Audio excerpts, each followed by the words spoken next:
Oh my goodness. Ooh, Wow. he might Wow. call. Oh, he Wow. folded.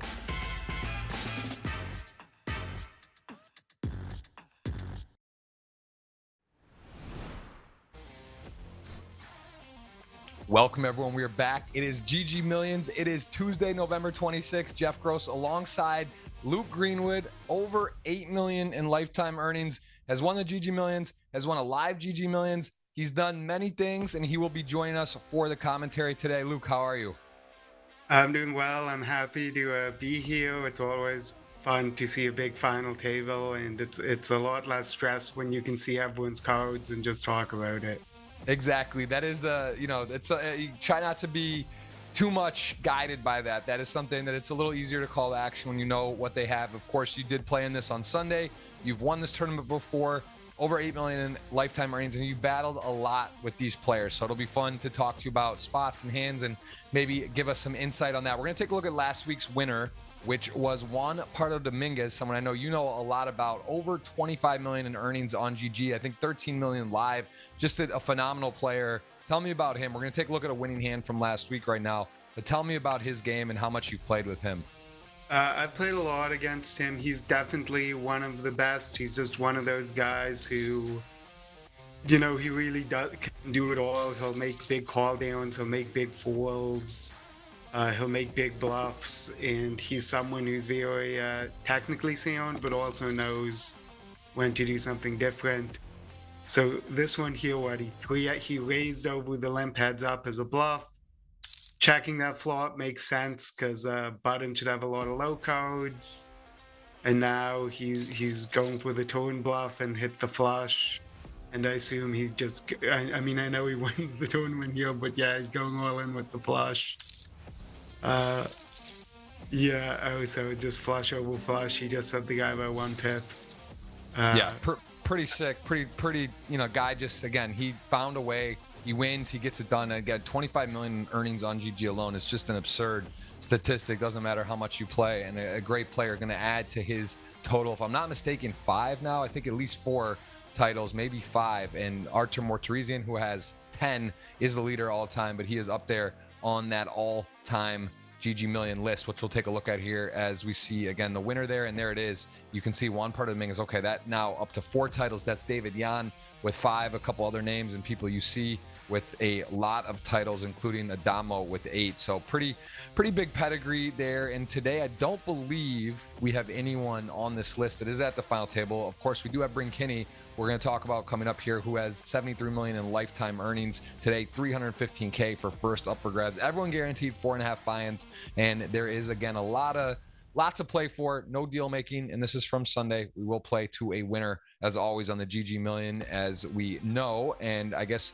we're gonna get to go through these players, and I think, Luke, you've played with the majority of them, starting with 9th place today. We're going to take a look at Benjamin Raleigh, who is known as Ben CB. Been on the show maybe 4 or 5 times. Of course, Raise Your Edge, has a course, plays live, plays online, primarily streams on Twitch, does a lot of content in poker and curriculum. And what's your experience with Ben? He has won once before, almost 100 appearances, 17 final tables on the short stack, but 18 blinds. I think typically we see some 6 or 10 blind stacks. 18 blinds is not super short, so he does have some play today. Tell me about Ben and what your experience with him is.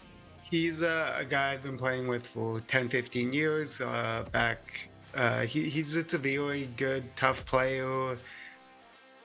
He's pretty technically sound pre-flop, and his ICM game and all that I think is quite well polished. So he's just a very good tournament player and has been winning at high stakes for a really long time. Yeah, just kind of does a lot, is in the business realm now, plays a little bit less than he used to. I know does get on the Sundays and fire when can, and of course has himself a shot at another title and another big score. So Benjamin Raleigh, we're gonna get to see and talk more about him. We'll see if he can get off the short stack, although again, 18 blinds, not critically short, plenty to play with. Let's take a look at our 8th place participant today, someone who I don't know as much. I think you were saying you even played with him as recently as this Sunday, either in this tournament or one of the others. But what about Dennis Zelenkin? Tell me about his game. Yeah, I had just played with him a bit this past Sunday. He is definitely a bit of a fearless player. He I really cannot remember the details, but I remember him just being quite active and playing a lot of pots and not being afraid to make some big bluffs and loose three bets and things of that nature. Maybe as the short stack at the final table, he reins it in a bit, but I still expect him to come and play. Go for it. Very cool. All right, well, we can see again, he's got himself a nice bit of earnings on GG, although for appearances and the GGMillion, hasn't been here before. Pretty nice 100% of the time in the money, 100% of the time at the final table. Let's see if he can take 100% for the win. 27 big blinds, plenty of play, and someone we're going to see how he does today coming from the 8th place position. Again, 27 big blinds, a lot of chips though. Definitely enough to work with. Not on by any means a super short stack. Plenty to win and can spin up. I'm going to be curious on the odds, the in-game client odds for betting, right? Maybe one of the lower stacks here, a little bit of value because not that short, even though they're in 9th place. We'll take a look at what his odds are at the end of this pregame show. But now let's go to number 7. Take a look at this player who is someone that I think you said you do know fairly well, and 2 final tables, 57 appearances, a little on the lower side, I'd say, of in the money and cashing, and again, just 32 blinds, plenty to play with. Does have some deep runs and does play a lot of poker, and you've played with him for many years. And tell me about Victor. Yeah, so he plays a lot of mid-stakes stuff as well. We see he won the big 215 Mystery Millions winner. He had a deep run in the 5K main event. And he's just a guy I've played a lot of, 1Ks, 2Ks, $500 tournaments with over the last few years. And I've always been pretty impressed. He's, I think the best players are sort of the ones who are bluffing just enough that you can't quite catch them, if that makes sense. That there's certain guys you go, this guy's a wild man, I'm just never going to fold a big hand to him. But I think someone like Victor is probably someone who's pretty sneaky and like getting away with it because he's just a good, tough, clever poker player. Makes a lot of sense. That is a nice description and a good style to have, as we see he is 32 big blinds. Let's go to number 6 today. Who else do we have a treat? Daniel Peterson also streams. You said, I think you're familiar with 11 final tables, has not got the win yet in this tournament. He has 33 big blinds. So again, on the shorter side of the final table, but plenty of chips. And tell me about Daniel. He does have a GGMillion 5th place in the online one, so a big one, and also 4th place from February. So again, gets deep, has been there, plenty of final tables, hasn't quite got the win. On a lucky maybe 100th appearance, could be his first title. That would be a nice storyline today. Let's see about Daniel, and I think does a stream on Twitch and is a friend of GG. So tell me about him. Well, he actually busted me from this tournament, this bullet here. So so in this tournament, I feel like I'll be rooting against him just for a little anti-sweat. Yeah, but he's another guy, like, he came 4th in that big GGMillions. Like, even though he has 11 final tables and no wins, the WSOP Online 2024 coming 5th, and the GGMillions, that one, and like those look like they were bigger than normal tournaments. So it's not like this one where the 5th is I say only, but 150K or something. So he's 7 million earnings, 2 million GG earnings, and 100 appearances is pretty good. Yeah, that's a nice statistic. Profitable and plays always to win. Dangerous player, good player, and again, you will see him, I believe. I'm not sure if he's streaming this today, but he does stream on Twitch, and give him a follow, of course.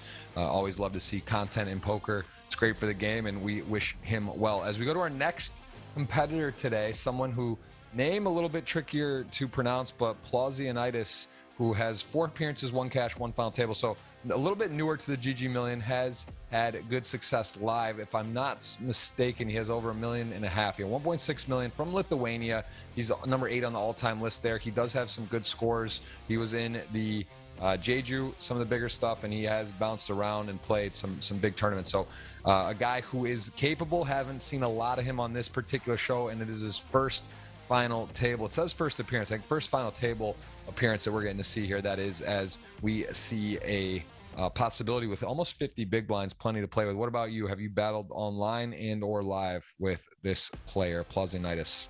No, I really am not very familiar with him. There was sort of this small crew of Lithuanian guys coming up, maybe 5 or 10 of them now, and they were, all quite good. So I'm not all that familiar with Plausianitis specifically. So unfortunately, I can't really add much more. Very, say mystery players are sometimes that's fun, right? It's harder to guess. You get a little bit of a surprise from their game, and that's something I like to remind the viewers audience that this is a bigger buy-in, smaller field. A lot of these players have a lot of history with each other, and if you're playing, $20 buy-ins or $100 buy-ins, and also just remember this is a final table. This isn't the early stages, mid stages of a tournament, and there is definitely, I would say, more exploits, more read-based things happening because these players do battle and know each other fairly well versus a lot of the bigger field size events where you may just play with someone once or have seen them once before, not play with them regular. So keep all that in mind. We're going to go to the next player today, Ignacio Moran, who is someone who has the Mexican, I believe, residence, but hails from Spain, and someone you said who's pretty impressive player. And look at that, 10 cashes, 6 of them being final tables, 3 wins. That's a crazy stat line. Maybe a little bit more showing that he goes for it. He's going to win, playing to win, not going to get in the middle. I don't know, or also could just be a bit of statistics random, but that is an impressive resume, and almost 2.5 million on GG, as well as the Continental Flip Out winner. He won a Flip Out bracelet, which is kind of a funny one to win. So maybe a little bit of run good in there as well in the main event in Paradise last year, got deep. So someone who has 50 big blinds today, in good position. We are going to be seeing more of him, I'm sure, with these statistics and how he's in good form. We've been seeing his name more often. Are you familiar? Have you played live? Yeah, I've played with him live. I've played with him online. He's another guy who's a, very tough player. I think a lot of the best players play a similar way. So, he's one of those guys who, in any big pot, he's capable of making a big fold if he thinks he has to. He's capable of making a big call if he has to. And, he's capable of making a big bluff. So anyone who can pull off all 3 is a tough player to play against. Yeah, I mean, just again, he took down the win, 10K, just a summer ago for over 300,000. So again, familiar with this price point, this buy-in level, and with stiff competition. I know Nick Schulman was there, Ramin, who took down a maiden Triton event, as well as has been a friend and been on the show before. That is someone that is a very tough opponent. So he's able to win. He knows how to get it done. You can just see his finishing. He must be good at heads up. Of course, variance is involved, but that is a crazy statistic. So we'll take a look, see if we can get some more insight on him throughout the day today. But someone I am not as familiar with, although he has won 3 times, seen him a few times. Just it's, again, not as many times, 6 times total on the final table, although finishing 3 of those off with the win. All right, let's go to number 3. Ashri Lamani, someone who is in 3rd place, got deep in the main event, very deep in 2021. Also at the WSOP this year in PLO, so he plays multiple games. Made the 10K PLO, which is a very juicy WSOP event, for 5th place, and he has a impressive GG earnings, but on GGMillions, not many appearances and a good cash ratio. 5 times coming on 2 of them he has cashed, and now he's also final tabled both those times. See if he can get a win under his belt. Very healthy, 3rd place, 57 big blinds. Tell me about Ashri. Any experience at all? I've definitely played a little with him. Like, I recognize the name, but I don't actually know that much about him. So another guy who's a bit of a mystery to me. I've seen him out there a little bit, but often when you're playing online and you're multi-tabling, it's kind of hard to get those very specific reads on people. Yeah, well, he does have his largest cash live, 315K, and it wasn't PLO, but I would say I give respect to those players that play multiple games, and he's not just playing no limit. He has a big score there, and he's got a good chance today. We're going to get to see a hand from this very tournament on Sunday. Here's a look at a hand with pocket kings. Nice to get kings in the big blind. You can see the blind level here, 16,3200, so pretty early stages of this tournament. I believe everyone starts with the 100,000, or do they make it 120? I think it's 100,000 starting now, right? In this tournament, is that correct? Yeah, on Sunday? if you start at the beginning, you get 110, okay. And then after that, you only get 100. And yeah, so this one will be, like, registration is still open at this point in the tournament. I love GG doing those innovative things similar to Poker Go, right? They give you at the high rollers, or sometimes they'll give you the buy-in, the no vig. If you start on time, instead of 26 or 20, it'll be 25K. And here at GG, incentivizing people to come early, which I think does make a difference, right? You're registering that. That's an extra 10% to your stack about. I mean, is that worth, or if you're playing a lot of screens on Sunday, do you just... No, it's definitely the opposite. I think you gotta get in there for that first bullet. It's so much value, and if you don't want to be playing the tournament, then don't play the tournament. But I think once we get there, yeah. So then well, you were always on that team, right? You're one of those guys that loves to start live too, like right on time, I believe, if I'm not mistaken. You're there from the time the whistle blows, almost always, and that is good. I think it would be nicer if that's how it always was. Of course, there are sometimes reasons not to, but here we see a just call from early position raise, and then gets a check raise in on this Jack 9-5. Are you like to call pre-flop, or do you think that you could balance there? Obviously, Kings play as a trap here, and he is going for a check raise. What do you think of this? Well, I definitely like the check raise once we get here. I would have 3-bet pre-flop. I think part of the thing is if we were a little shallower, I wouldn't mind the trap as much. But when we're like 40 blinds deep or so, the reality is there were a lot of boards that just one pair of kings become kind of a little sketchy on. Especially if we have whatever, there's 18, 20,000 in the pot pre-flop and we have 120 back. But I think once we 3-bet it, if he folds, fine, we take it down. But then basically any board without a king. So yeah, we get shoved on. Hoping has ace jack or queens, I guess. I mean, king 5 suited. King 5. Wow. Okay. That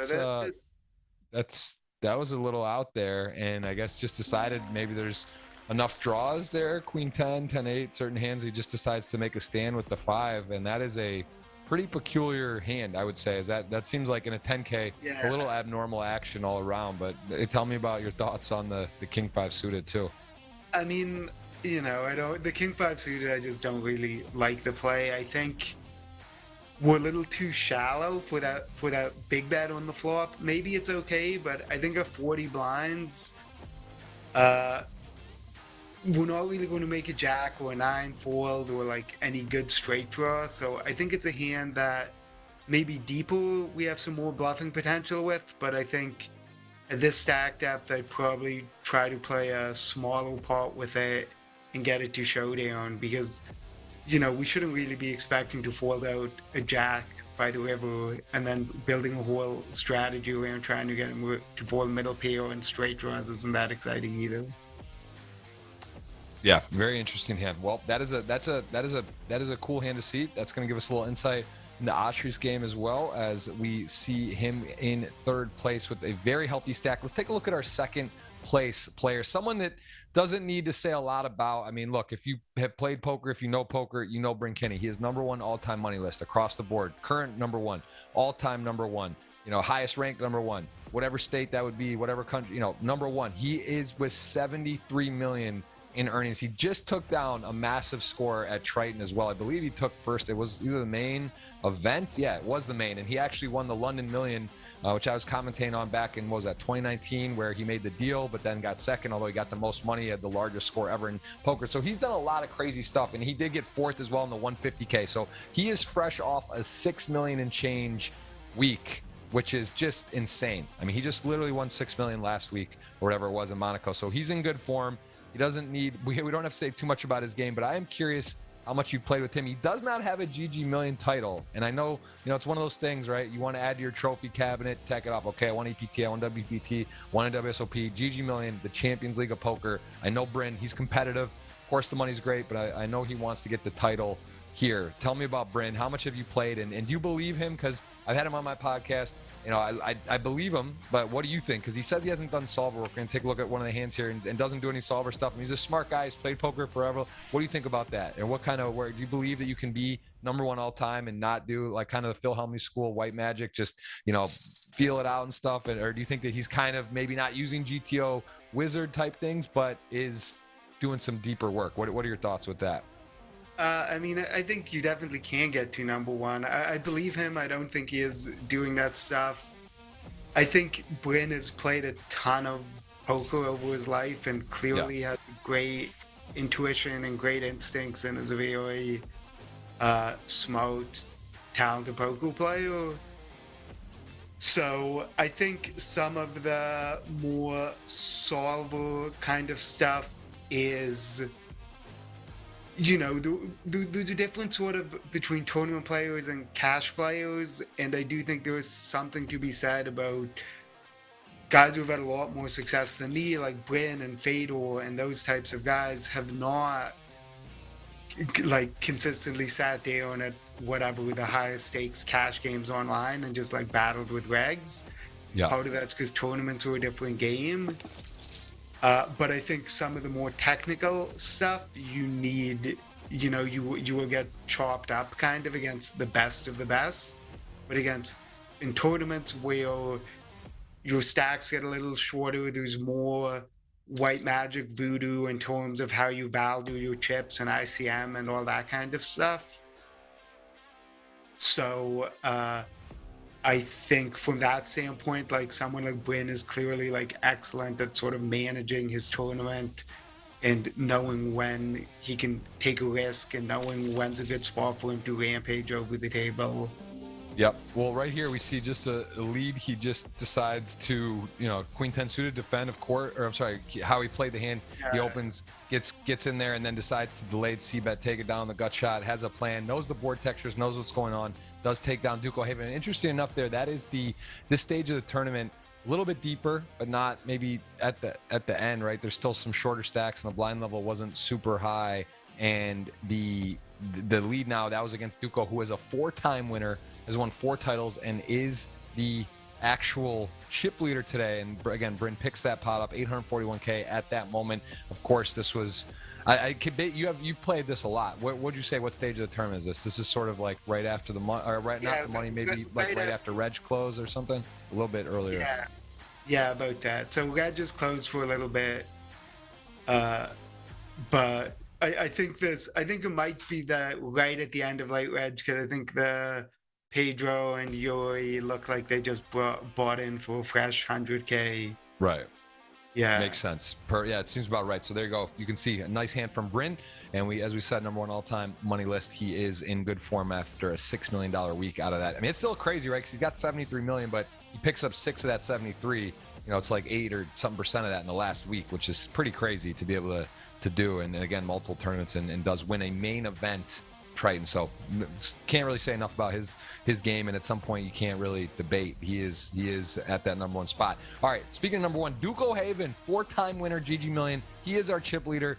He has got a crazy statistic. He has played a fair amount, 132 times, good cash percentage, 16 final tables, winning a quarter of those, and he is here again going for his 5th title. And you can see online he's taken second, a couple second places in some bracelet events. And let's take a look at his hand that is one of the reasons that he is in chip lead today. And again, 25K, 50K blind. So this is deeper, and he has 3 million stacks. So I think this has got to be on the final table bubble, I guess, right? Or right about it. You can see Adrian Mateos hovering there with a short stack, 400. Benjamin Raleigh does come as a short. So this might be the actual, 3 and 6. So it's probably 11 or 13 left, 11, 12 or 13, something like that, where we're deep in the tournament here, as he does get a nice hand and dim off in the big blind calls. 10, 9, 4, 2 spades, kings. Good situation for Duco. What are the options here? You go small, you can do a lot of things. It's also pretty wet, draw a heavy board. I mean, your chip leader, you're expected to be wide, so having kings is a bit unfair. And what do you like size-wise? I think because this connects so much with us when we open under the gun, any of our like straight draw type hands, we're pretty happy just like stacking off. So I think I probably would go a little bit bigger than that. You know, Duco has so many chips that he's not concerned about any like ICM or anything like that. So he's just happy to whatever back call it off with king queen and just run it. So I think I would have, you know, been all in by now if I were Duco. I think I get why he's slow playing, but I think we just want a slightly better hand to slow play, like a sad or even kings with a spade. But without a spade, I would just be, and now obviously he's all in. But I probably would have just stuck it in on the flop. When you get check raised, you mean bet, then you get raised, Yes, and then yes. just put it in there because you're kind of like in a way. Yeah, it's interesting. I guess like does he have? Are there some turns like the 8 of spades? Is he just going to fold? I guess if he bets 400, or he wouldn't. I guess bet 400. But I mean that's interesting though. It is an interesting trap as you said. It's strong hand, but it's vulnerable hand. Very draw heavy board. As it turns out, dim off probably realizing the bad news here that if he has ace 10 or something or a draw, he's maybe waiting because of the pay jump or where it's at with the other tables left, maybe 2 tables left. So stalling for a pay jump here probably. Yep. But I do think that the smaller bet size on this board like does make it. Yeah. So they ordered the Jack 2 suited. Seems just like a fine hand from both of them, but you do kind of let dim off. If you bet big on the flop, he sort of has to stick his hand in. If you bet like quarter pot, you kind of give him a prettier price with a lot of draws or like bottom pair or things of that nature, where I think you probably win a little bit more by betting bigger, but it's not. I'm being pretty nitpicky. Yeah, it does also, it seems to on the turn make sense. He's got the semi bluff and he actually has part of the nut straight there, right? The Jack 8, which could check raise the flop and maybe get some other hands to fold and give Duco a little bit of a worry. So yeah, interesting hand. Well played, I think, by both. As you mentioned, that is a chip lead situation for Duco as he does come in with a little less, must have lost back a little bit of chips from that point. He's 3.1, here at 3.7. Let's take a look at the betting odds today. Always fun. We'll do a quick pick here. We're gonna get 100 units each. We can do a dinner if you're up for that. You'll be in the Bahamas, correct? Playing the $50 million 26K. So we can put a dinner. We can have a nice dinner in the Bahamas. Let's do that. You pick first. We get 3 total picks, 100 units. You can break it up. I'll let you choose first. Okay, I'm going to put 30 units on my guy Victor Ustamov. I like the odds at 11-1. He's still at 30 blind, so there's a lot of play, and I think that's a good bet. That does seem like a good bet. Since this is for a dinner, you're going down the pipeline there. I don't want to go chalk on you. I'll go with Bryn, man. He's just in good form. He's just won $6 million. He's been on my pod. I love his game, and he's at 5.5. Even though he's not the favorite, he's still got to be one of them with a lot of chips. I'll put 50 on Bryn at the 5.5 to 1. Again, this isn't GGPoker. If you're in the client, if you have a real money account, you can actually wager and bet money. I've done this several times when I'm in Brazil and watching. I've had it's fun. You put a little in there, you mix it up over a couple players, and you have a decent chance, if one of them hit to turn a profit. But now your second pick. Who do you go with here, Luke? Okay, my second pick, I'm going to go with Ignacio. Again, a guy I've played a lot with, who I have a lot of respect for his game, and I said 30 on Victor, so let's go another 30 on Ignacio. Okay, I get what you're doing here. You're really giving me the opportunity with the chip leaders. I feel I don't want to just be picking off. You know what? I'm gonna go 20 on Ben at 18-1. I love the price. Doubles up of being in shape. Who's your last pick? We got another minute here before we're gonna go take a 5-minute break and go live for the actual show. But tell me who you got. Your third pick. Okay, last pick. I'll take Duco. Yeah, I got to take some of the guys with chips. I was being too friendly. You're being friendly. I should have taken him and then Ben at the bottom. But that's all right. You know what? You've been a good sport on it. And my last pick, I'm gonna go with. I'm gonna go with Oshry. I don't know much about him. I'm going to take my last units on Oshry. So that'll be my final pick. I think I said, what did I say on Ben? 30? Did I go 50 on Bryn? I think. Or 40. 40, 30, 30 I'll go. That's how I'll break that up. 40, 30, 30 my picks. Those are my 3 picks. Other 3 are for the audience. We have 2 giveaways, $100 ticket, $50 ticket. Must be subscribed, must hit the thumbs up. And we are going to go and take a very short break here after. We'll have a 5-minute break, and then we will be going to a winner. We're going to start off leading with the table draw, which I know you've done live in person for the GGMillion, which you've won, where you get to kind of move around. That's got to be funny to look at each other and select your seat. We're going to get to see that process here, which is part of the GGMillion pedigree that we get to see every week. And, of course, we will, again, play to a winner. No deal making available. Hit that thumbs up. Hit subscribe, $100 ticket, $50 ticket. I'm going to put a tweet up right now as well on Jeff Gross Poker for a $50 cash. I'll put that out right now, and we will see you back after the break in 5 minutes playing to a winner. In case you haven't noticed, We're into breaking records at the World Series of Poker. Bigger and better is just how we roll. We did it this summer, as you saw, with the main event. Speaking of the main event, the WSOP just had a super idea for this year's WSOP Paradise in the Bahamas. For the first time ever, WSOP will host the super main event, a $25,000 buy-in with the biggest guarantee in the history of poker. Wait, is that number right? 50 million? What? 50 million? You guys are nuts, for real.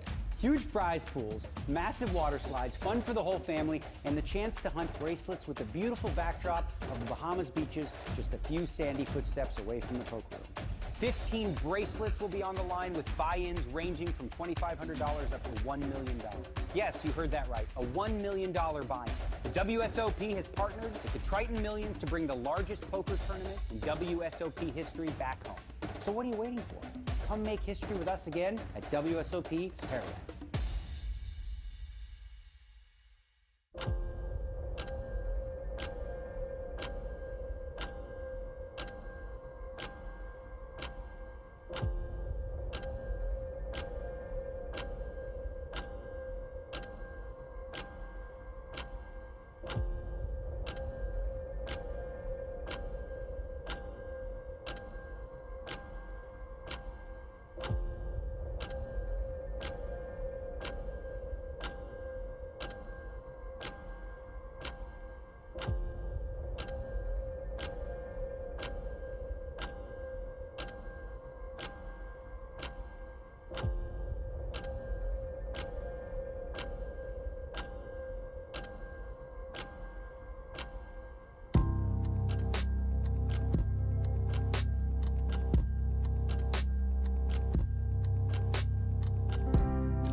Welcome back, everyone. We are here again. GG Millions. It is Tuesday, November 26th. Very special show. 300K plus the first. We got the #1 all-time live player here. And, of course, Luke Greenwood, over $8 million in lifetime earnings. Also a GG Million champion and a live GG Million champion, which is pretty crazy. I don't know if anyone that I know has done that. That's got to be a small percentage of people here. 155 started, 9 remain. This is again stacked and kind of consolidated. This is not the typical. Oftentimes you'll see over 100 blind chip leader, maybe a 6 to 11 blind short stack. Benjamin Raleigh, one of the more experienced online players in the world, with 18 blinds, and then it goes up to 27 and above. So pretty even today, kind of wide open. I like that price for some of the shorter stacks. Getting long odds and a double or so could change things a lot. As you see, Duke O'Haven going for his 5th title. Impressive. 16 final tables. Everyone here, a couple first-time final tables. Everyone else here pretty experienced. So let's take a look now as we dive in. We'll take a look at the prize pool, and then, of course, we get to see the seeding shuffle. Let's call it the shuffling of seats, where the chip leader gets to choose last, and it goes from there. So let's see if there's any strategy in here. Here's the process. Pretty cool. I don't think any other tournament does this. I'm sorry, any other site. GG does this for final tables, and I've never seen this anywhere else. What do you think of this, Luke, overall? How much skill is involved? Do you like it, not like it? What are your thoughts? Personally, I don't love it because I think the chip leader already has such a big advantage. I think that it's a bit, normally I just try to get like one of the late positions. I guess it depends how shallow or deep we are. But a lot of people, there's a lot of strategy in trying to avoid the big sack, but then the big sack goes last. So if they don't want to avoid you, they can decide to just sit right on your in position on you. So I think it's fun because it just sort of adds a little like fun, sort of like gamble to the tournament. But I wonder how often you actually get much of an edge, especially if you're one of the short stacks, because you're probably going to end up moving at some point. I'm a little confused why Benjamin Royal is going to end up in the big blind, it looks like. Well, I think they draw. Did they draw the button after, or is that part of the? No, the button stays where it is, I believe. Oh, yeah. So there's definitely some, the button is better than the big blind. That's kind of obvious. But especially without a big blind ante, it's not a huge edge either way. It's just about where you start and trying to end up. So it's not as much about position. I think it's also about stack sizes. So you don't want to be in the stack size where someone can 3-bet you and then you can't really 4-bet fold. You either need to shovel fold and they can kind of handcuff you a bit. Yeah, makes it. I mean, typically that's what you would assume, that you're just going to kind of go to the left, but I guess it doesn't matter too much either. If you're like obviously the 9th, 8th, 7th stack, maybe there's a way to predict a little bit how it's going to shake out and where you want to be. But as it turns out, we do see Duco goes to the direct left to bring Kinney, who's actually sitting out at the moment. I was just texting with them earlier today, and he is definitely around. I don't know. I said good luck. He should be there. He was sitting out to start, it looks like, but he's back now. 12:40 on the shot clock. I think we do fast forward it because there's a delay, so you can see the chess clock there with everyone. What do you think about the chess clock as well? I know I asked you this last time you were on. And look at Ben coming out with a little spicy 3-bet to start with the king 4 off, setting the tone. Risk premium, one of my favorite parts of the Raise Your Edge curriculum when I learned back in the day, that term, he's the shortest, right? His risk is the least. If he goes out, he's a 9th to start. He does put a little pressure on there early, and a good start for him, getting through the blinds, keeping his big blind and picking up a little bit of extra chips. Now he is in the button and has a bigger stack than he started. And today it seems a bit tight, right? The short stack's not that short and the big stack's not that big. So you can see the chips here, not a ton of difference. I think a little bit unusual stack distribution today for the GG Million. Oftentimes we see a wider gap from top to bottom, but it's pretty even today. Yeah, and I think the payouts are pretty flat as well. So I think that we should get to see some people play some more cards today and not get stuck in the ICM jail kind of spots, because everyone is so close together, you don't just want to be letting folding hands that just give your opponents free chips. You want to be contesting pots and making it difficult. You don't want to just let your opponents win easy chips. So we have a nice flop for Jack 9 here. I think Ace King can do a bunch of things here, and it checks. I think, Ace King's so bad on that board that we could start bluffing it right away and make Plazonitis fold either some 7x on the flop or some like gut shots on the flop. And now we're in a tricky spot where he's milking us here with this third pot bet, and we call with our ace king high, which seems fine to me. We have 6 clean outs and we're going to win a showdown sometimes. Plazonitis, I think, has to value bet here. He doesn't really want to get his hands not good enough to check raise.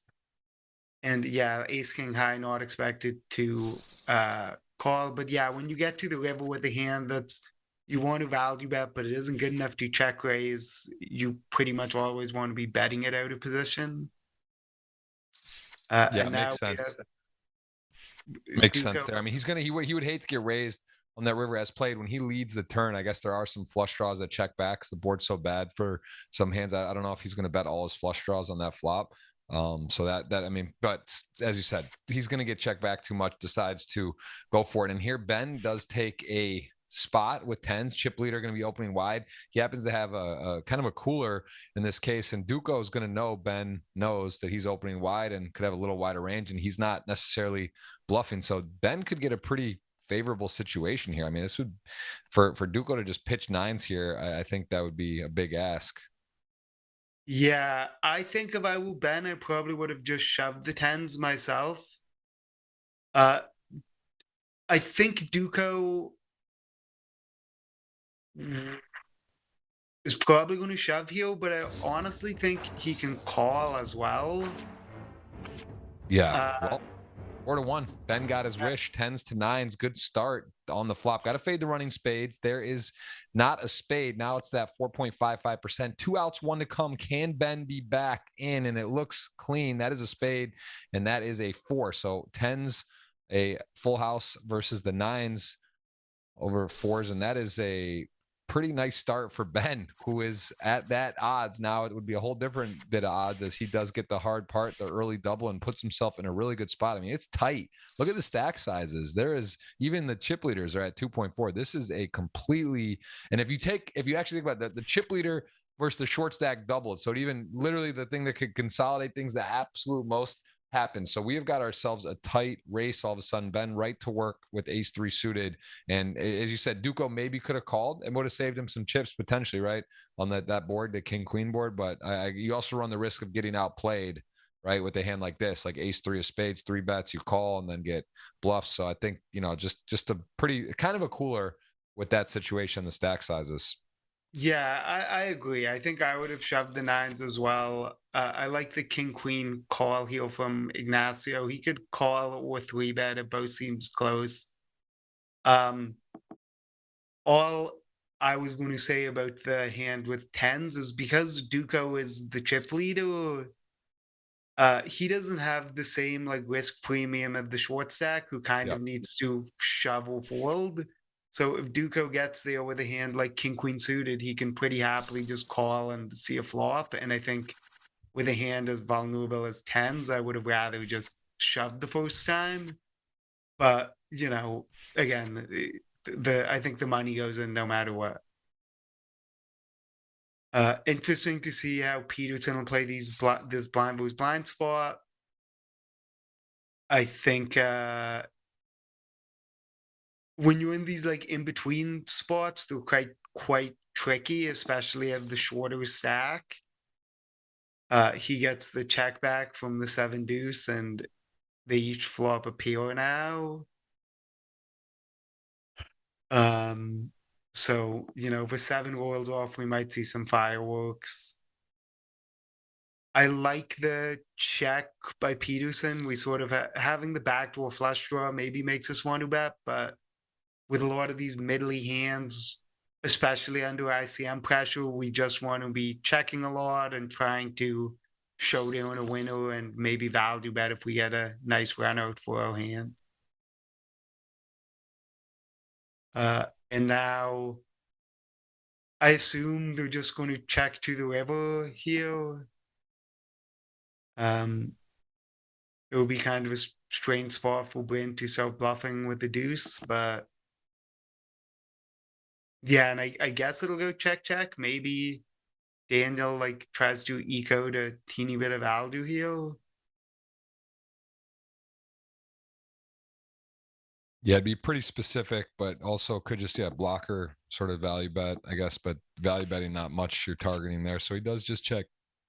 And I like that. I think that's nice play. Both players had a little piece of the board and went to showdown. Daniel is again named in purple. He is streams on Twitch, has been here a lot, seen his name more frequently, and seems to really know what he's doing. And you guys can give him a follow on Twitch and socials. I know he's active. Bryn Kinney, of course, the #1 all-time money earner, 73 million, just won 6 million in Triton, Monaco. A week ago, 10 days ago, he took it down for a title, the main event, for like 4.4 and I think 1.6 for fourth place and 150K high roller to close out the week. So he's got to feel pretty nice. And a question about, can we move it into big blind chips versus stacks? That's how it is for the televised final table. Great question. But that is something that just a little more exciting, right? To see the chip values. And there are certain blind levels where it's a little tricky to break it down and know exactly how many bigs. How do you play, Luke? Do you like to see the chips, or do you just go right into BBs when you're playing online? Sweet. I often have it toggled in big blind. I like how Duco's playing this. He's sort of, you know, trying to set a trap here. We'll see if it works. But I do actually, I have started deeper when I get deeper in things, toggling to chips, because part of me is thinking here, I agree, it's nice to see chips. It's like sometimes you have like 30 BB and then you click on your chips and you have like 3 million chips, and it's like 3 million chips is a lot cooler than 30 BB. 30 BB just seems like you're in the like daily hyper or whatever it might be, right? Yeah, it's a good point. It's also for, I think Duco's just realizing his hand kind of too good not to raise. He loses to a deuce, not much else. Yeah, No, you're. He peels the 4, right? So now he beats everything. Yeah, it's a good point. I think that, it's something like you see the televised TV stuff, right? They're not on actual programming World Series. You're not putting the BBs in there. It's just more fun. And it also, you start with the 100K, as you mentioned. If you start early reg on time, you get 110K. And it's again, GGMillion seems in really good form. I feel like the tournament's strong. There's been some huge prize pools with the WSOP partnership. GG buying WSOP for 500 million. That deal's officially closed, not only done, but I think paid, stamped. That was bought August 1st. So it should be interesting. I think the technology of GG WSOP needed an upgrade from their software. And now, of course, Michigan Online kind of pairing with Pennsylvania and Nevada, other sites. So it's kind of really interesting time for online poker as well as live poker. Numbers are up everywhere. The Bahamas going to be insane, going to be absolutely insane. Well, what do you think about that 26K, the 50 mil guaranteed? I mean, did you believe that when you saw it? Do you think they're going to hit the guarantee? Yeah, I do. I think these things, it's sort of like if you build it, they will come. They will always find a way to hit it. I'm very excited to get down there. There's a lot of good action. And we might have a pretty interesting hand here. So Ben raises under the gun, 40 BB. Duco calls 5-6 suited. Osprey has 10s in the small. I like just calling with the 10s there. You get in this really awkward spot where you can squeeze it, but then if you get shoved on, like you basically have to fold. And I think it plays really well post flop, and you keep in a lot of the lower POs that you could potentially set over set. And then Duco's just giving up here. So given that no one else has a diamond, this sort of feels like a hand that's just going to check it down. But Yeah, I like how everyone played this. I think Duco had the chip lead to get in there in position with 5-6 suited. Osprey, as you get into more of the later stages of the tournament, you want to pull your bluffs more from things with an ace or a king or a queen in them. So Osprey does opt for the lead here with tens. I think it's sort of an interest, like it's fine. He's just trying to take down the pot when he had the best hand and not give off any free cards and fold out ace jack and things like that. And he can get a little value. Duco can have an 8, a 6, Right. 7s through 9s. So I think this is a fine play to just sort of take it down. Wow. Oh, wow. So he comes out with the raise. Wow.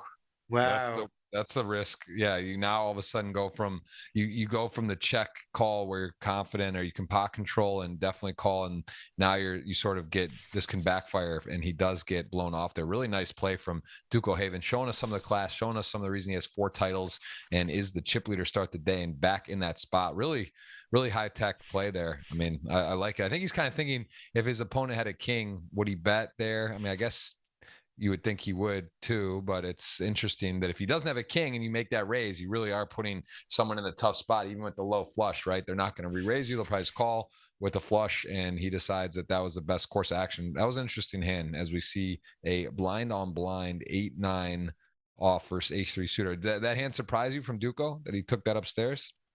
Yeah, it did. I think he probably also thinks on the 3 diamond board, maybe sometimes he gets called by like ace queen or ace jack with a diamond, and then he forces that hand to call a raise, and then he gets showdown on a blank river. I think this is also sort of the danger of leading a hand like tens without a diamond there on the turn. I guess I should comment on this hand first. So it goes limp check. People often check back these suited aces here as traps because we're not really getting it in good pre-flop. We're mostly getting in against better aces and pairs. And this way we have some protection on ace-high boards. And we can sort of trap in a bunch of hands when we make the nuts. And now after checking the flop, he's trying to get some value out of his hand here, and he puts Dennis in a pretty tough spot with just third pair, but you sort of have to call heads up in a blind boards blind pot.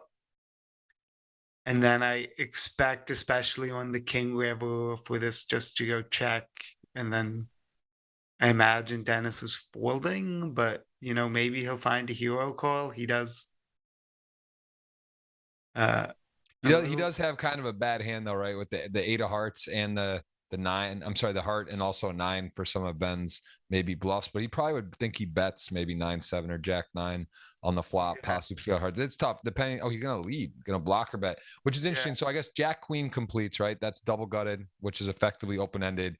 Makes the hand probably wouldn't bet this size with Jack Queen leading here on this board. Maybe go for a check raise or a larger size. So yeah, I'm pretty sure Ben's going to raise here, and that's going to probably just do it. But interesting hand as well all around. And to your point, that makes sense why to check back a suited ace 3, because you don't want to try to get, get check raise. You're not going to love it. You do get some deception. A lot of times in a limp pot, you do flop an ace. The small blind's just going to come out leading, right? So that it gives you a little bit of deception there, and a lot of and pot control. And this, as it played out, Ben can confidently make value bet here. And I think he's going to be a little surprised about this, right? What he's representing here. And there is some chance he gets called, right? There's some hands that miss, and as played, it's hard to give him too strong of a hand. Yeah. I mean, yeah. It'd be a hero. It'd be a little too hero-y, but still, but I mean, he's going to win. If Ben's bluffing, he's going to win. Ben wouldn't bluff with a better hand. I just don't really get what we're trying to do there with that little bet on the river. Even if Ben had like a 10, he'd probably just like cycle for quarter pot. So I'm not quite sure what we're trying to do here. Now, this is an interesting one. Bryn opens. Duco called with eights, and then Ben is going to shoot it up, I assume, with ace king. Like And fours. Oh, it goes not too big. I wonder what Duco does here, whether he calls or whether he folds. He's already got a little bit of medicine from Ben. Got an early double, and now Ben's chipped up from there at 2 million. Very healthy stack all of a sudden. And yeah, Duco again doesn't seem afraid to tango, mix it up, pushed a nice turn, sort of merge bluff, hybrid hand. He does get out of the way with the eight. So yeah, I thought he would fold, although the sizing was inviting, wasn't huge out of position. Yeah, I think maybe they need to be a little bit deeper for him to call. Yeah. What I like about that is the thing, most of Benjamin's bluffs are going to be pulled from high card hands. So even when he's bluffing, he probably has two overcards and is 50-50 against us. So we're kind of just, we either flop an 8 or we don't flop an 8. And then we're kind of either up against a big pair or we're in a world of hurt. And oh no, speaking of a world of hurt for Benjamin, this could spell disaster right here. I think he's going to have a really hard time getting away from this one.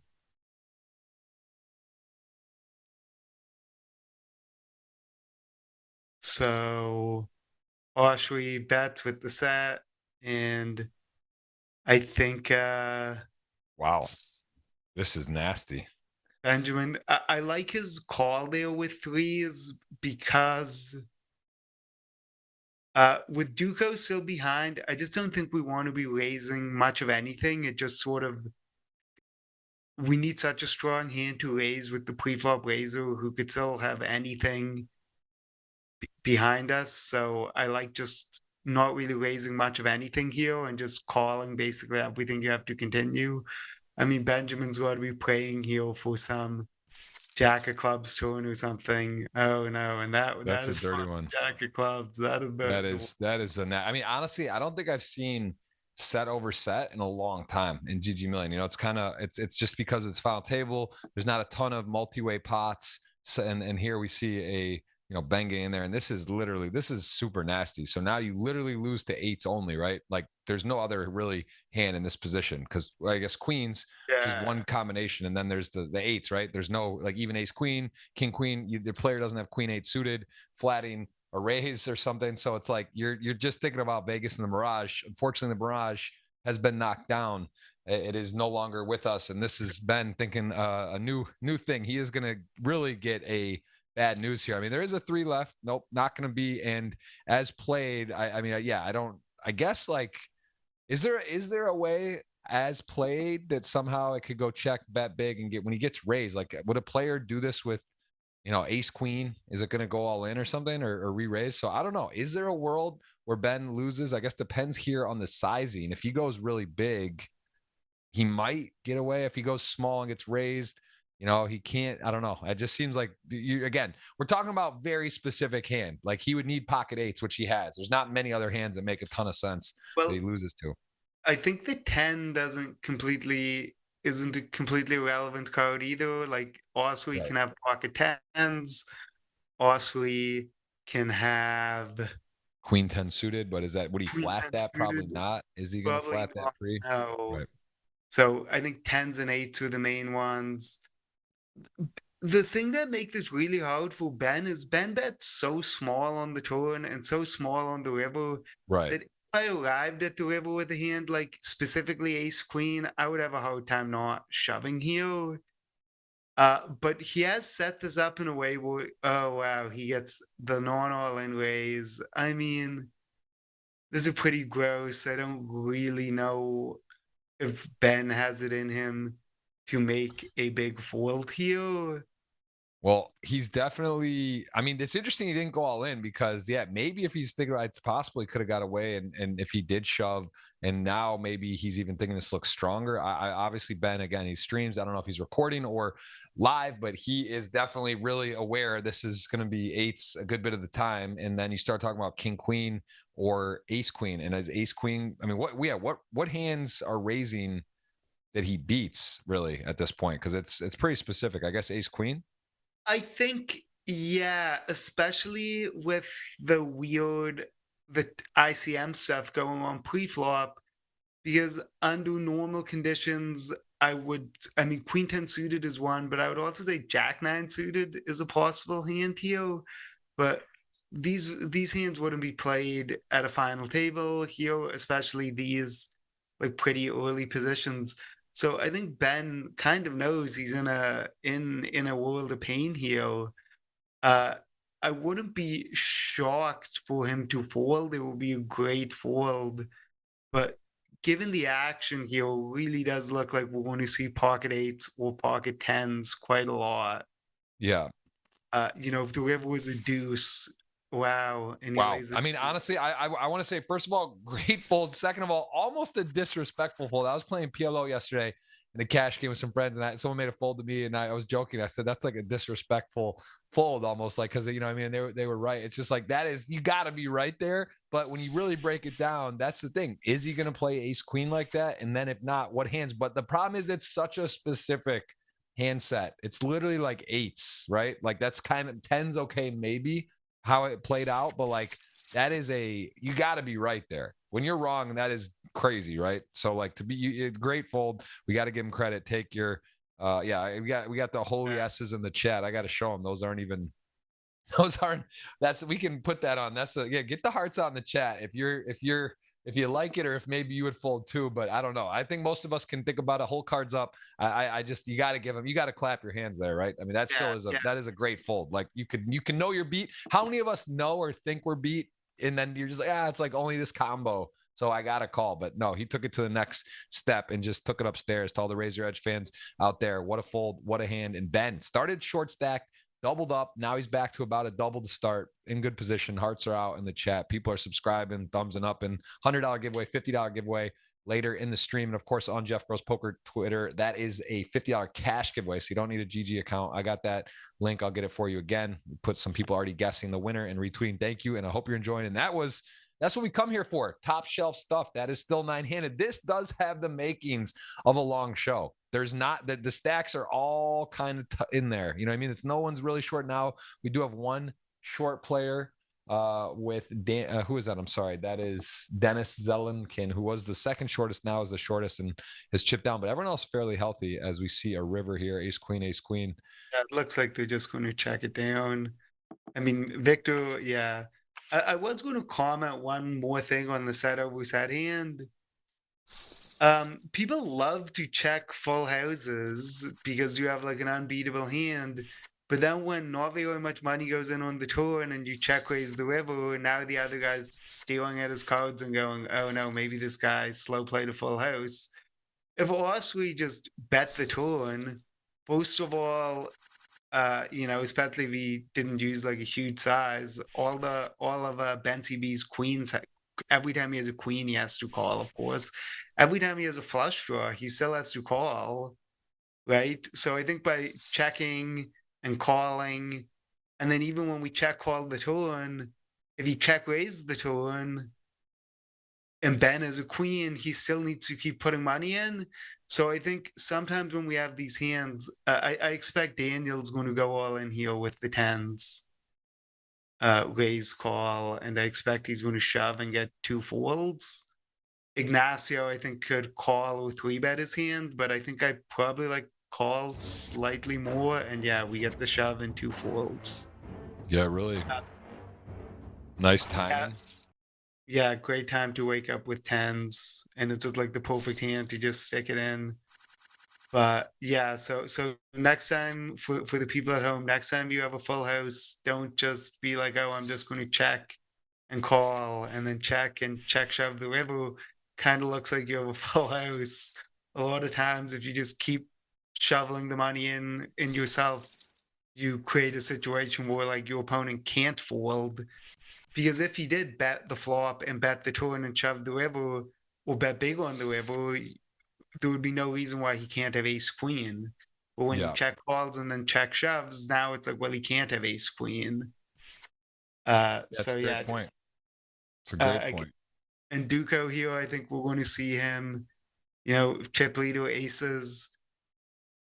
I think Plausionitis will probably just fold, but I wouldn't be shocked to see him maybe 4-bet here. We can't really call the offsuit ones here. Oh no, he snap into the muck. Okay. Good play. Avoided the aces. Yeah, I mean, we've seen aces been handed out at this final feature table a bunch. There was a record, I believe, 9 or 10 times. One player got 4 aces.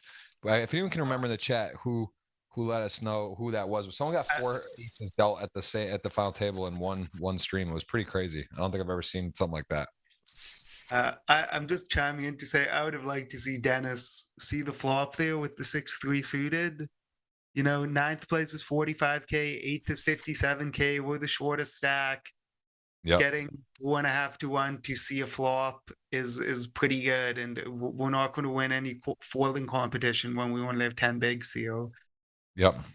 Yeah, it's a fine line too, right? To get back in, it's like that's something I remember in poker and thinking about too. It's like something. So then you fold, and then all of a sudden you wait a whole orbit or two, and now you're down to like 7 blinds or 6 blinds. No one's gone out, and then you double, and you're back to basically where you were versus taking a little bit of risk, maybe get in a 50-50 or flop a pair in a draw, or even hit flop really hard, right? Like it's yeah, I agree with you. I think that's again the risk premium. Talking about that term, having not as much to lose, and you got to make a move in order to live. You must be willing to die. Amir Vahidi said that very famously. Rest in peace to him.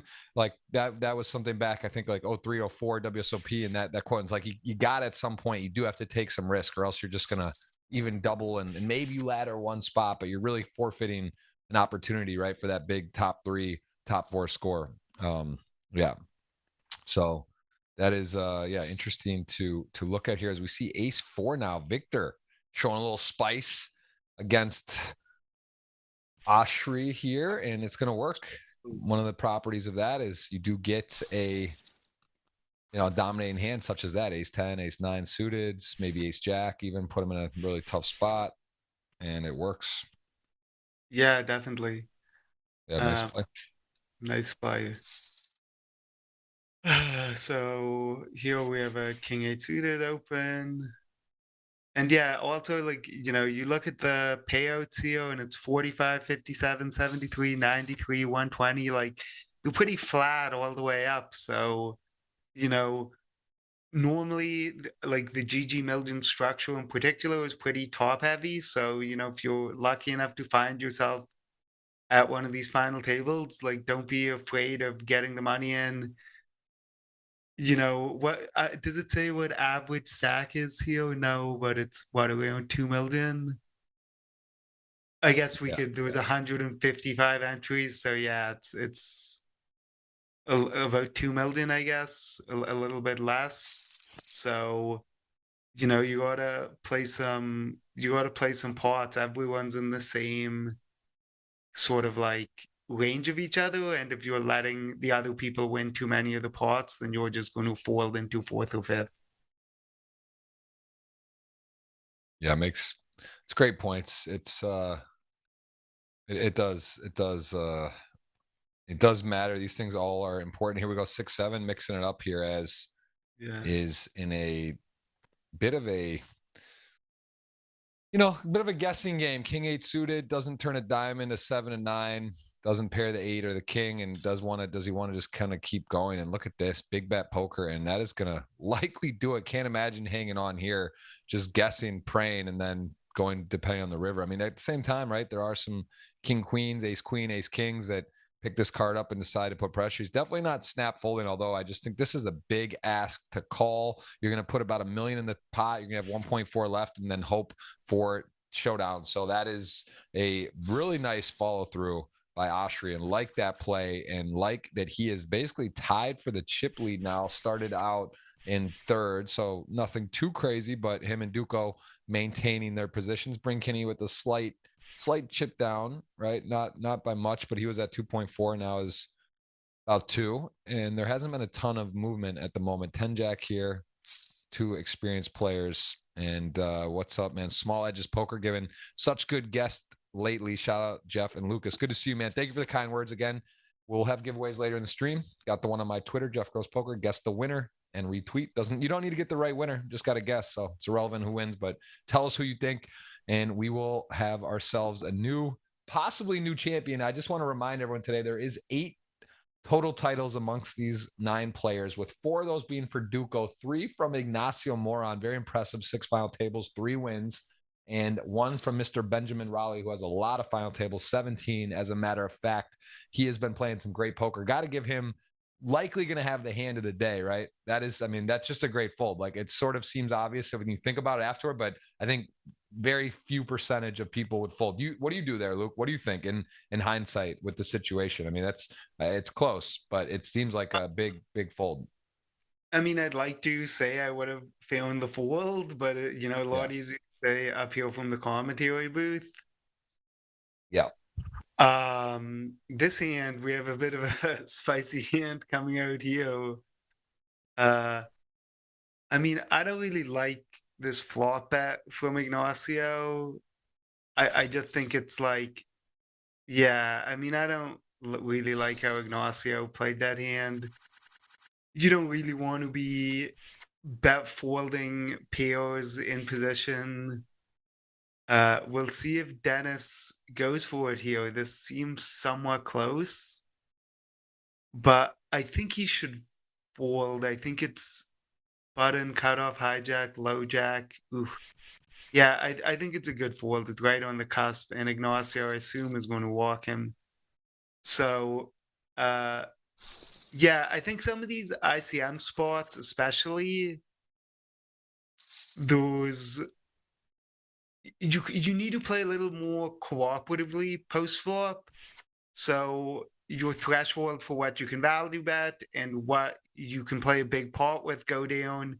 So there's a lot more hands where you should kind of just be like grateful that you get to see a flop, and playing a lot of these like check bet hands are actually ultimately like pretty good for both players, because with everyone so close in chips, everyone sort of had, except Dennis, had the same sort of like premium.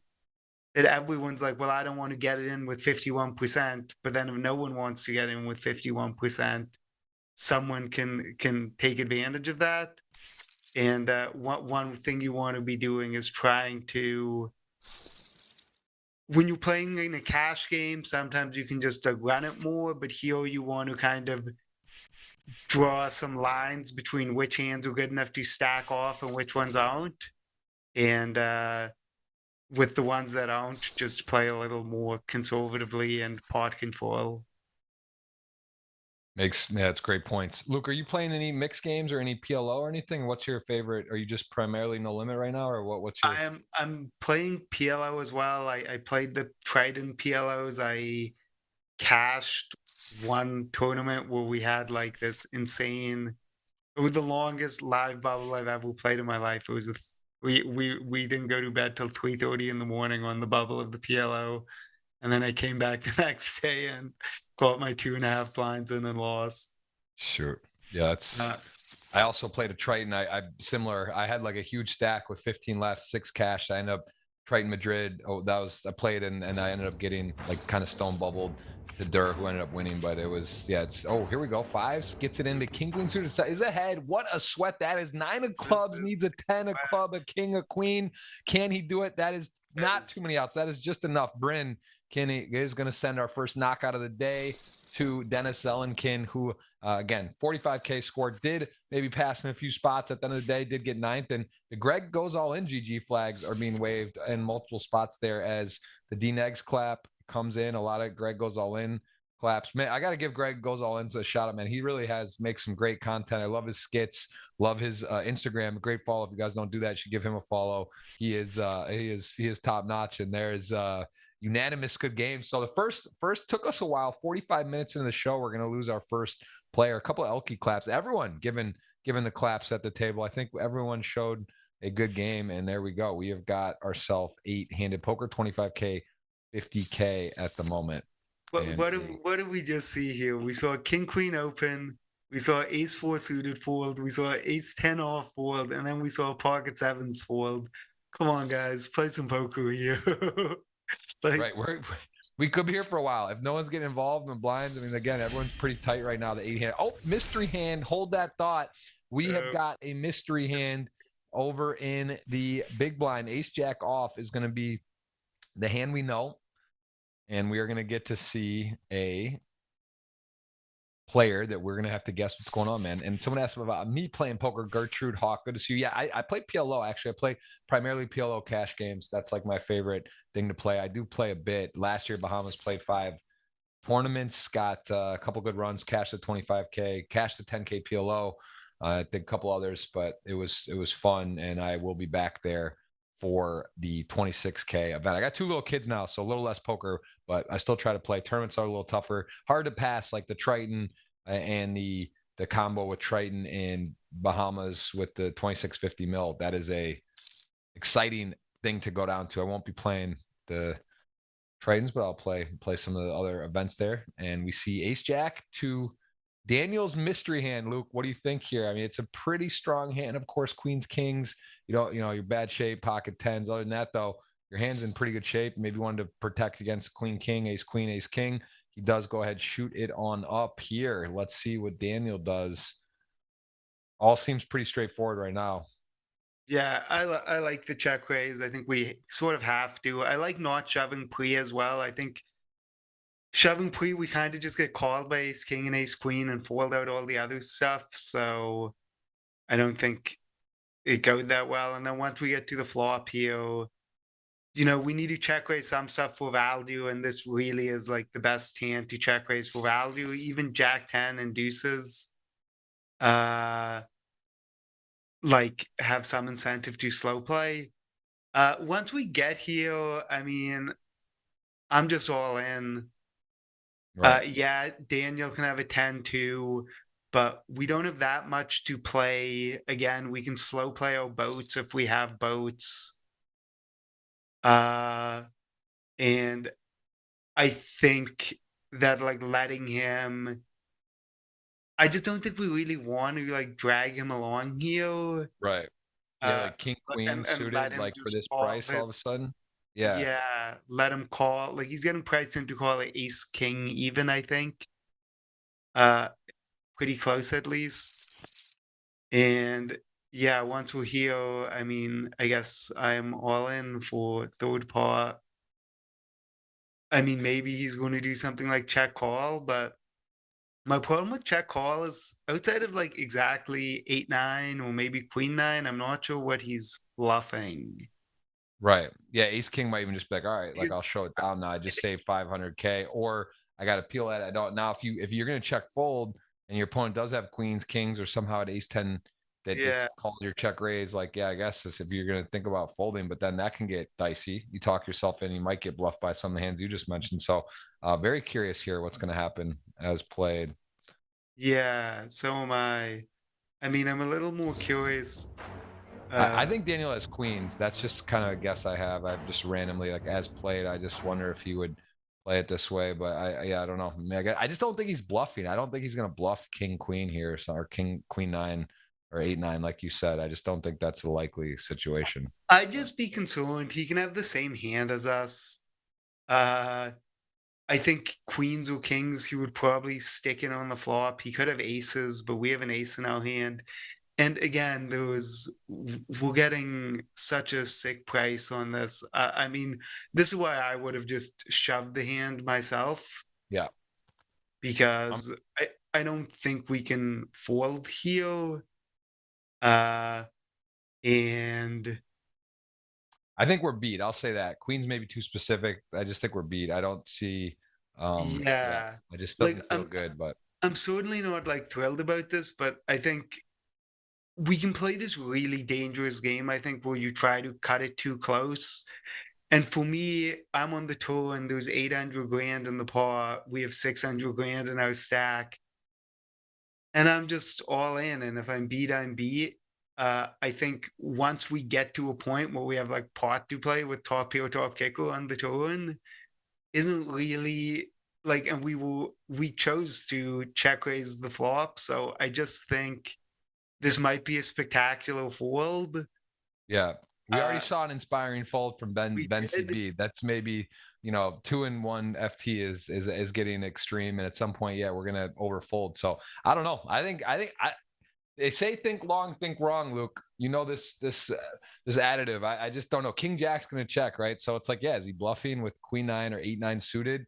Maybe. And other than that, it's like you're beat or tying. And although to your point though, maybe you're right. I don't know how queens or kings would just decide to just call here down. That doesn't make a ton of sense. So it's kind of interesting. A real mystery hand they This have is a picked for us. mystery hand. Could I have guess ace-10 for sure. Could have ace-10 suited, yeah, ace-10. I mean, definitely could yeah. play it this way. I think my main sort of thought here is I think it's sort of close, but I think you need to give your opponent some credit, and I think sometimes you just need to kind of like stick to the plan. And I feel like if we're so worried about the 10 on the turn, then maybe we check the Oh turn. wow, Wow, aces. aces. Nice. Wow, wow. Very nice. So sick fold, but that is a wild hand for sure. Wow. And had the ace-jack, had the aces when he had ace-jack. Yeah, that's sick. I mean, honestly, I guess again, credit Victor, kind of on a free roll. As you mentioned, a dangerous game though. Would be out of the tournament if I was him, that's for sure. Right. It's interesting to see what he will do with the king 10 here. Because again, with the shortest stack by far, if we think Benjamin is opening really wide, like stuff like that, and we have a bunch of raised folds, then we gotta just stick it in. And I still think I would have stuck it in. I think for chips, you stick in king 10 there was a button open. And the fact that he has a bunch of raised folds makes it even better. I think, you know, maybe this is why I'm sitting here commentating and not at the final table, but my theme seems to be that people aren't being aggressive enough, people aren't putting enough money in the middle.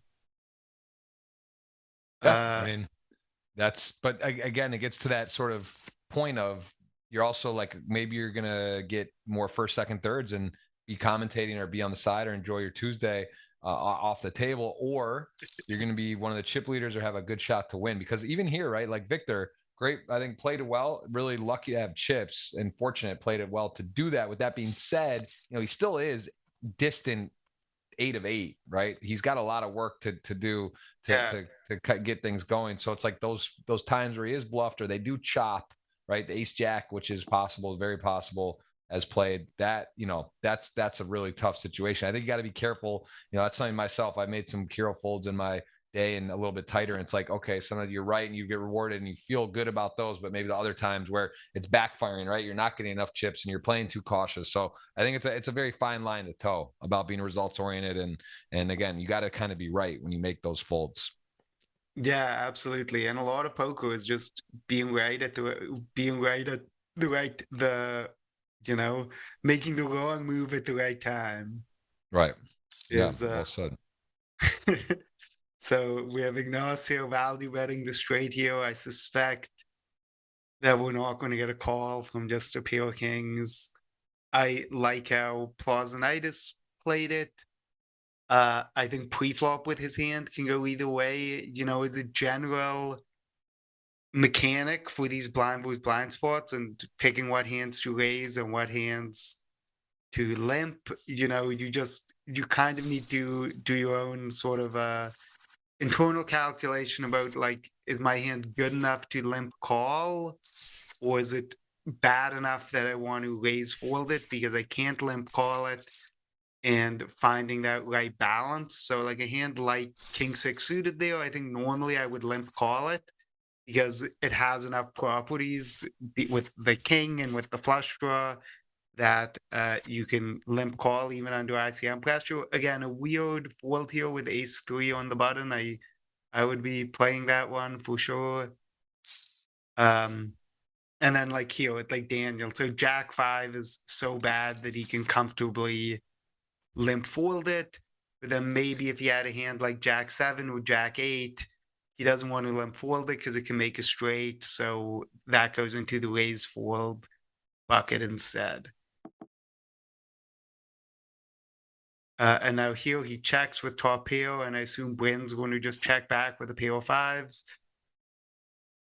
I like the, another sort of basic poker mechanic here that it'll do you a lot of good in a lot of spots is especially blind versus blind or heads up when you have the wide ranges, that when you have top pair with like your worst kicker, you generally play it passively.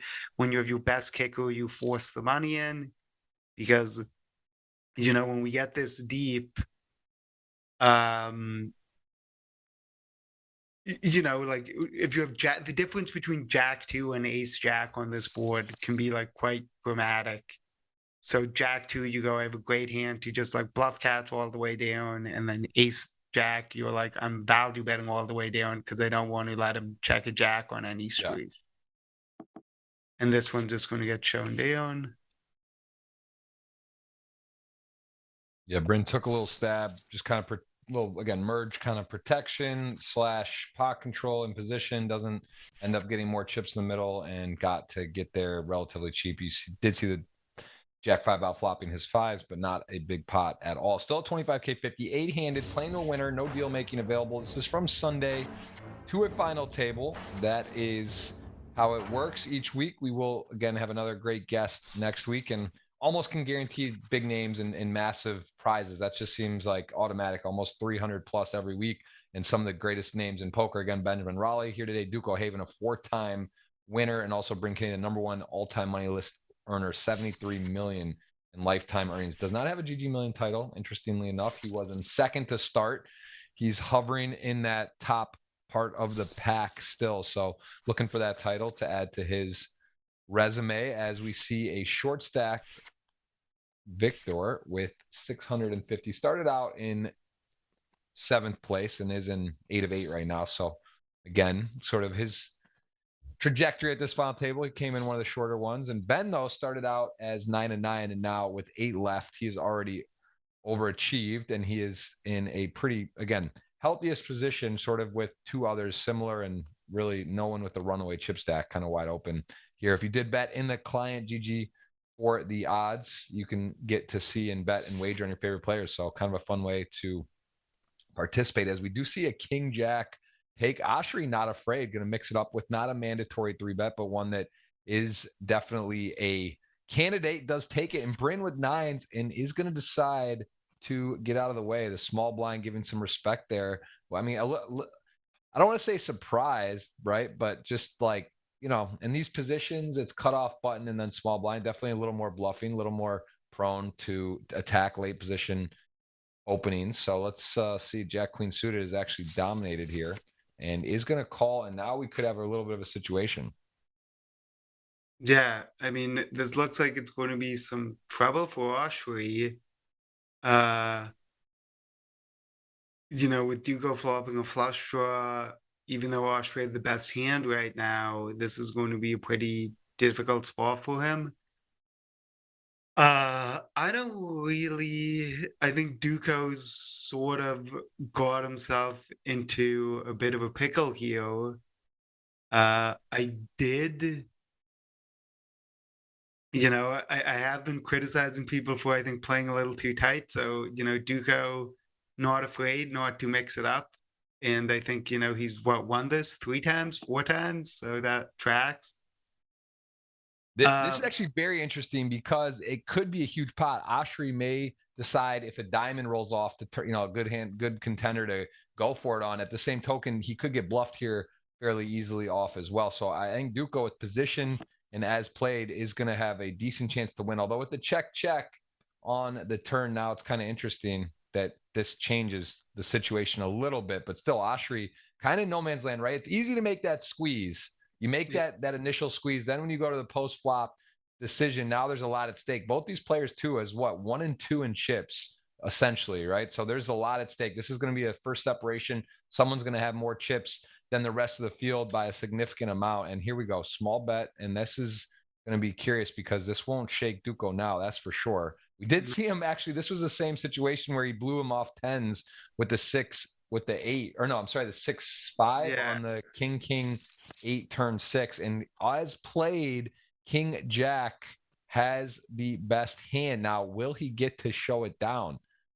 Not a typical situation in these type of pots and spots where you see king high, queen high on a river with some betting going on. And this is very curious who's going to take the lead here.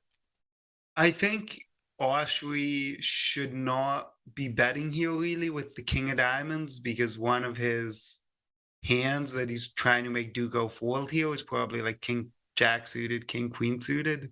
So I think you'd rather not have a diamond here to bluff the river.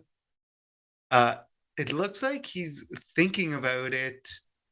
Duco, I think, surely has to bet something versus a check here. This whole hand is a little goofy, starting with pre-flop. I think Duco's can call or 3-bet the first time. I think he should probably just fold the second time. I like his flop check. Oh, and he bluffs, and I mean, this is going to get through unless Duco just shoves. Wow. Crazy. And Bryn had the winner, right? Nines, no overcard to the board. Nines would have been good. Didn't get involved there. And a nice hand. Oshry showing us not afraid. Comes in there, started the day in third, and now is your chip leader by a healthy margin. Look at that, 3.7 million. And as the chips lay, he has got about over 50% from second place. So that is a significant lead, as he is likely going to go to work here on the button with queen 5 suited. Ben, 1.7 million, king jack off, chip leader opening. I mean, Ben, we saw him with the king 4 go ahead and get a 3-bet in off the very first hand of play. But this is a little different spot, and he does flat. He has the best hand at the moment. Still the best hand. So, yeah, Ben, I think could 3-bet or call pre-flop. I think this flop we're probably going to see Oshry bet with his queen high backdoor, and I can't imagine Ben going anywhere with king jack high with the king of spades. Maybe if the ace of, maybe if instead of having the king of spades, he had like the ace. If the king with the second nut spade instead the first, so he check raises here, and I think this is probably just going to work.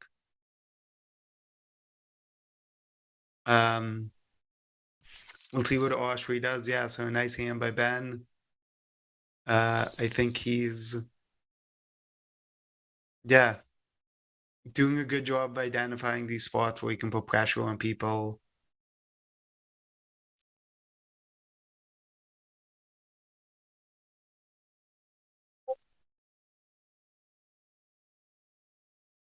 Oh, so I guess DP is streaming, and that's an interesting point. I can assure you, I'm not watching another stream. I am not looking at that, but again, just a spot where it felt like he was strong. All right, well, listen, we have got the Bahamas coming up, and we have got a short break. Don't go anywhere. We'll be right back. Message from Daniel Negreanu in the Bahamas. See you in a sec. In case you haven't noticed, we're into breaking records at the World Series of Poker. Bigger and better is just how we roll. We did it this summer, as you saw, with the main event. Speaking of the main event, the WSOP just had a super idea for this year's WSOP Paradise in the Bahamas. For the first time ever, WSOP will host the super main event, a $25,000 buy-in with the biggest guarantee in the history of poker. Wait, is that number right? 50 million? What? 50 million? You guys are nuts, for real. Huge prize pools, massive water slides, fun for the whole family, and the chance to hunt bracelets with the beautiful backdrop of the Bahamas beaches just a few sandy footsteps away from the poker room. 15 bracelets will be on the line with buy-ins ranging from $2,500 up to $1 million. Yes, you heard that right, a $1 million buy-in. The WSOP has partnered with the Triton Millions to bring the largest poker tournament in WSOP history back home. So what are you waiting for? Come make history with us again at WSOP Paradise.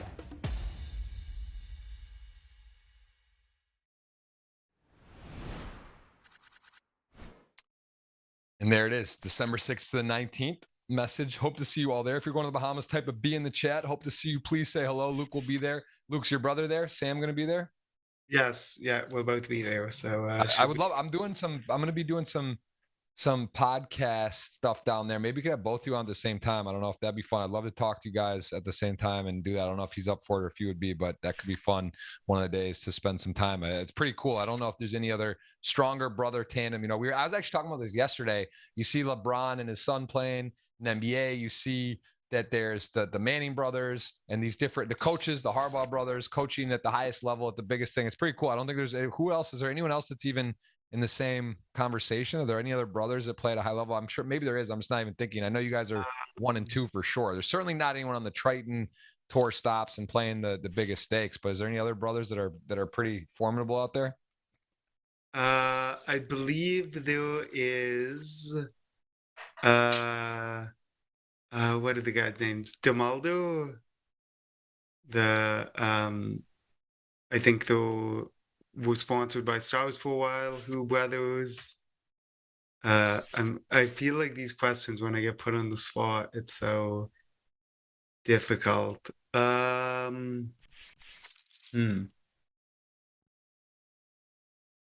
I'm not sure. Yeah, it's pretty cool. I mean, it's Yeah, definitely yeah. cool. It'd be fun to talk to you guys both at the same time. And I am, again, as someone was asking about the stream, I give Daniel a follow if he's streaming live now. I don't even know.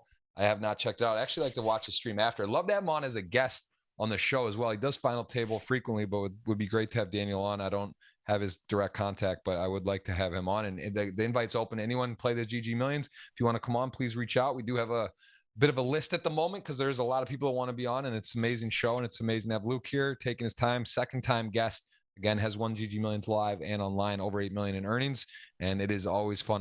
It's great to see people streaming and doing content. And again, his name's in purple. You can see Daniel Peterson. That is a friend of GG and streams on Twitch. So yeah, give him a follow, check it out. And I guess he does have a stream too. Maybe you could put a simultaneous stream. I personally, that's not interesting to me. I wouldn't even want to watch his stream and like know what happens and try to guess right. You know, it's for me, it's fun. Part of the fun of the show is to, although we already have whole cards up, I wouldn't want to actually know what happens. It's fun to guess and try to see and think if you can get it right. Cause it is already a big advantage, right? When you know, like when you're looking already at one player has, it's a lot easier to kind of make some deductions, but this is still part of the fun. So yeah, anyway, this is another aces to ace queen, and Duco in a good spot on the 4, 8, 5, 6, a little bit scary against the button hand here. There are some sets, straight sevens, some sets, a lot of hands, but he is in really good shape.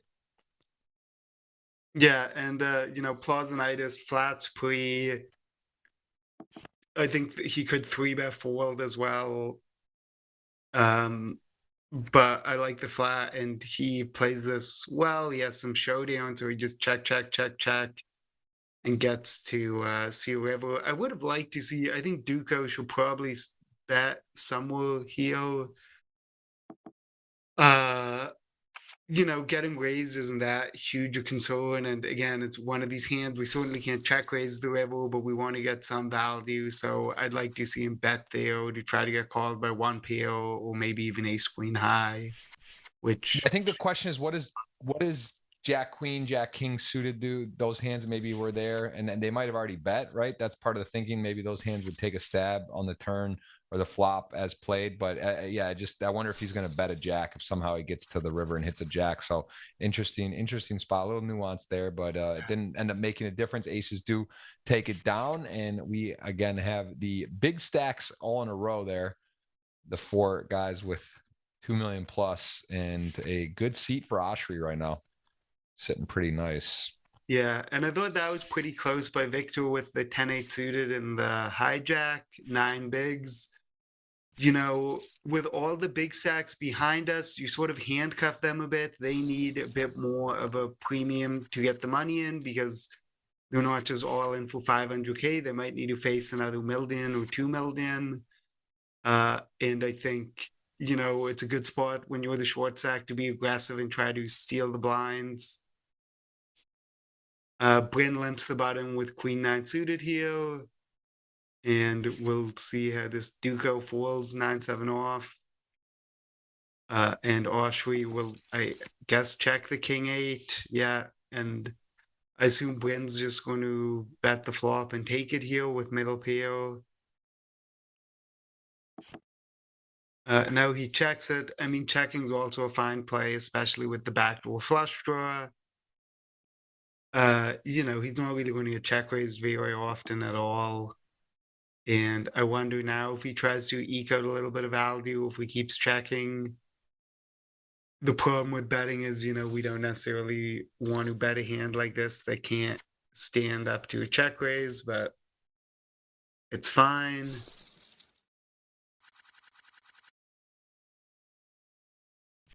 And all right. You think Bryn is limping his in that spot? Is it kind of a little more weighted towards exactly those, some suited low aces, the Broadway suited, maybe some smaller pairs? Like, do you think he ever is limping like aces or kings? Probably not, right? With that deep of a stack and on the button, I doubt it.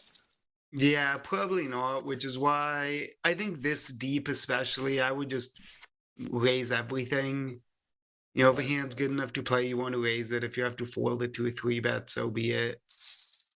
With a hand like Queen 9 suited exactly, it's sort of one of these hands that can't quite call a 3-bet, but you know, so you're trying to like get yourself a price versus 3-bet. But I think just making the blinds fold cards, I think, is worth quite a bit more than and like it looks like we want to see some fireworks here.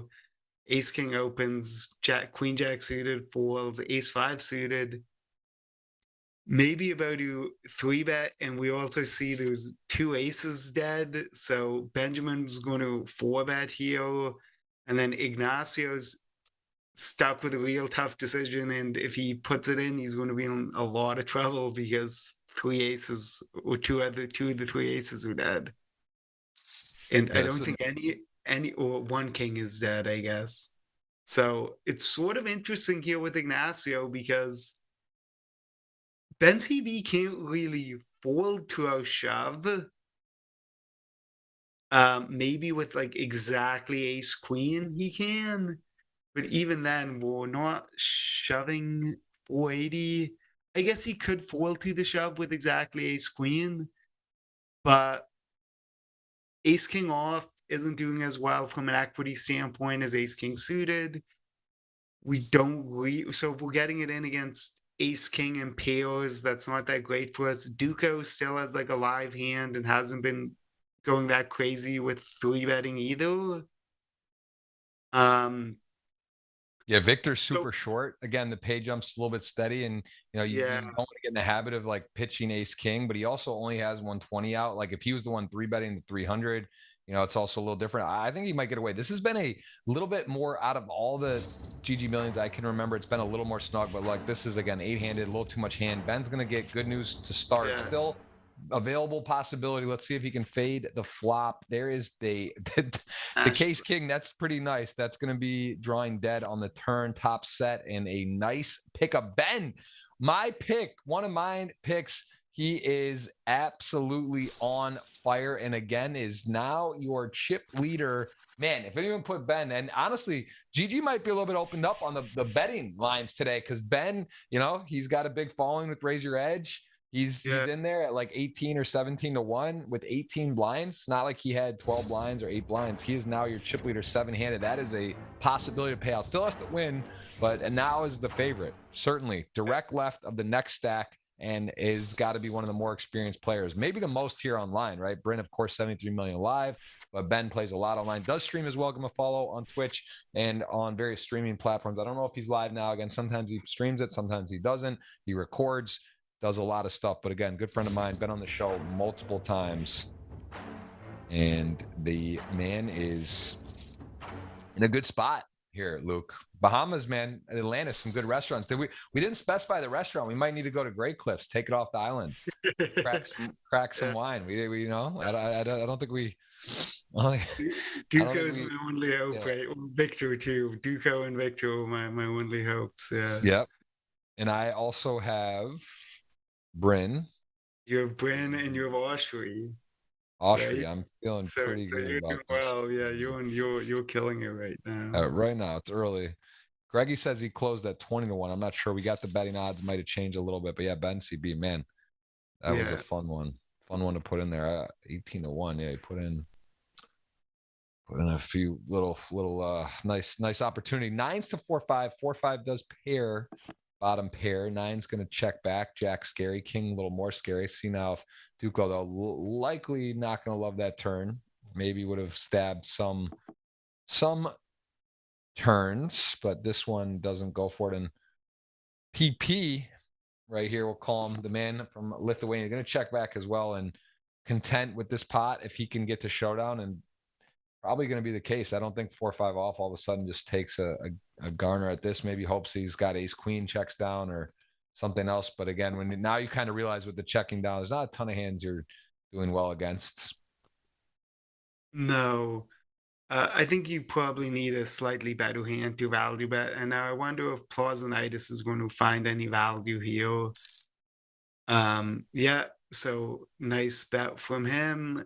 I think being above the 8 is, can get called by a 6 or 4 or an 8, which is should be enough hands, especially if Duco is 4-5. There is a part of me that now is wondering if Duco is going to check raise here because, maybe his bottom pair, he has a straight blocker, but he does. Yeah, that would have been a spicy play, and actually one of the better hands probably to do it with, right? Exactly that reason would maybe check down, and then that's a credible 5-7. That would make sense. But he does pass. He's already been pretty aggressive with that 6-8. Showed us that earlier, and decides not to go for it as a nice value bet that, delayed to the river, but could have got himself in some trouble. Does pick it up there. Shout out to Chicken watching. What's up, man? Played some PLO yesterday. Knows how to play no limit. He's in the building. Good to see you, my friend. Good to see you taking notes, I'm sure. You play bomb pots, Luke? You ever play like double board bomb pot stuff? What do you think about that? Do you play those? No, I'm not. I just kind of play the vanilla tournaments. I'm not much of a live cash guy, so I'm not really familiar with those. Now, I wonder if Bryn will bluff here, or if he'll just check it down. He just sort of hits him with a small bet, third pot. So I expect Oshry to call here. Like, maybe he thinking about raising, but I think we're such a small bet when we have such good equity, we kind of have to. I'd rather check raise with no pair than with a hand that we're getting a great price to show down and can win and check a lot. And the real question here is, will Bryn find the river bluff? It looks like Oshry might be considering leading here. But like, yeah, this doesn't really make any sense to me. We're trying to get called by ace high or something. Yeah, that, I guess, like, maybe we're just trying to prevent Bryn from bluffing us, but anyway, that, or like don't get raised by a queen, maybe. Oh, sorry, don't get raised by a king. Yeah. But some of these like leads and stuff, it's if you're putting in a fraction of the pot, pretty much every hand that was going to value bet still gets to raise you. So I don't think making that kind of play with like a medium hand. I mean, I guess he was trying to squeak some value out of ace high, but to me that seems quite thin. Yo, Ben just gets to stuff queens up to about 4 million. I mean, really from the back of the pack to into the lead. Oshry not far behind. King 10 suited going to raise up. We have a very short stack and now a big stack. Things are opening up a bit as we are 7-handed though. Still 7-handed poker. A lot going on. I mean, we've got a ton of play left, and there is some big stacks. Duco going to go ahead and kick it up. We haven't seen a bunch of coolers. I mean, really, Ben got in 10s to 9s right off the gate versus Duco. Can't blame him for putting it in there. Other than that, though, we really haven't seen a ton of coolers. I think everything's been pretty straightforward. There's been a little bit of cautious play at times. We've seen a couple moves, but I would say overall everyone's playing pretty well and pretty ICM focused today. Yeah, I agree. And I think once maybe in another 2 or 3 orbits, the blinds go up, because right now we're still kind of in the spot where everybody except for Victor has at least 25 blinds. Most people have like close to 40 blinds. And Ben and Oshry have like 60. So everyone's deep enough that it's not just like, oh, pocket sevens all in, king queen all in. And as well. Like you need to, everyone's kind of afraid of like playing a big pot to a degree. So you're seeing a lot of people, and wow, so here it is, Bryn, bad timing. Yeah. Finally decides to make a move.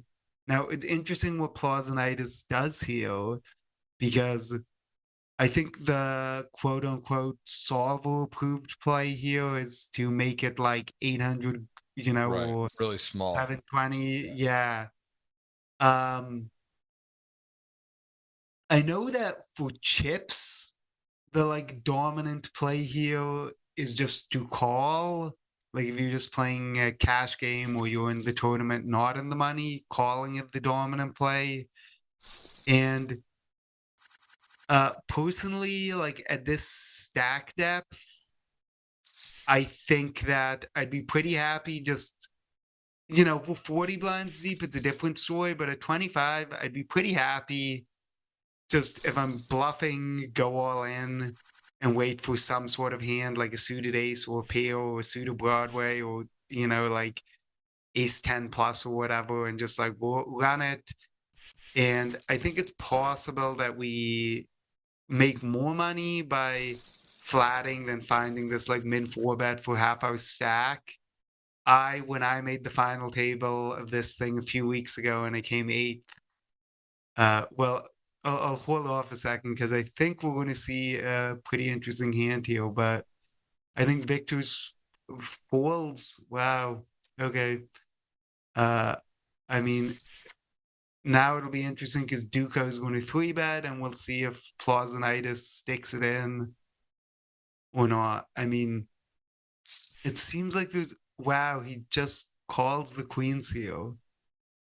A little surprised because there's no short stack behind, right, to induce or something. And also there's a short, you have the dynamic where there's Victor short. You could definitely get some spots where like exactly this ace queen, or you block that, but jacks, tens, ace, I guess whatever. Interesting though. It gonna probably save PP, we'll call him. My man's got a tough life name run. It's gonna save him probably a lot of chips. PP's got ace queen against queens and aces and losing the minimum. Yeah. The other reason why I just think we got a 3-bet the queens here is, Ben's a really good poker player. I get we're trying to induce some squeezes, but letting him like just play his cards in the big blind, letting him peel pocket pairs and flop sets, or like in any hand with an ace, any hand with a king, any hand with a flush draw. Yeah. Like we're kind of putting ourselves in a bit of an ugly situation by having to play this possibly multi-way pot where we have like 3-4x pot to play with one pair on a ton of like boards. That's very tricky. We'll pre-flop, we like win a lot without showdown. We can call off a shove, and we can induce 4-bet bluffs. Like there are just so many good things that happen. And I think, and then we're checking back the turn here is pretty interesting as well.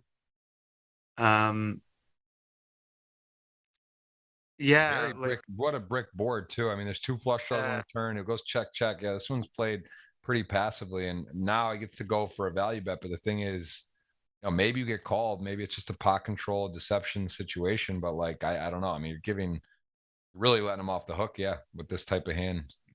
Yeah, it seems like a good chance he would have like folded the turn, facing a big bet. But he can have a lot of stuff like flush draws, like pocket pairs that just have to continue.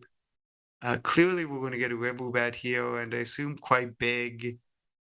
But yeah, I think if we're going to try to set these traps and like whatever, I'd much rather trap with hands that are like actually nutted, or a hand like queens here. There are a whole bunch of rivers that aren't very exciting for us.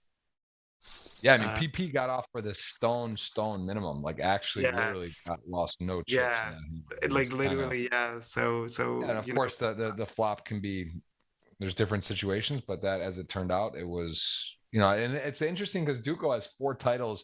He has shown us aggression at times, and he's shown us sort of playing coy. So he's got a full range of gear. Like if I'm taking notes here, if I'm here at a final table with him in the future, he's definitely got a couple different styles. You know what I mean? He's not really showing us that he's really tight or really loose. Like he's kind of showing us, and again, that's not really being tight there. I think he's got his reasons, right? He's trying to mix it up and such. I do find the properties to trap in a way with exactly as you said, not kings or aces, not nutted. It's a good hand. It's a great hand to give up and trap, let Ben in potentially.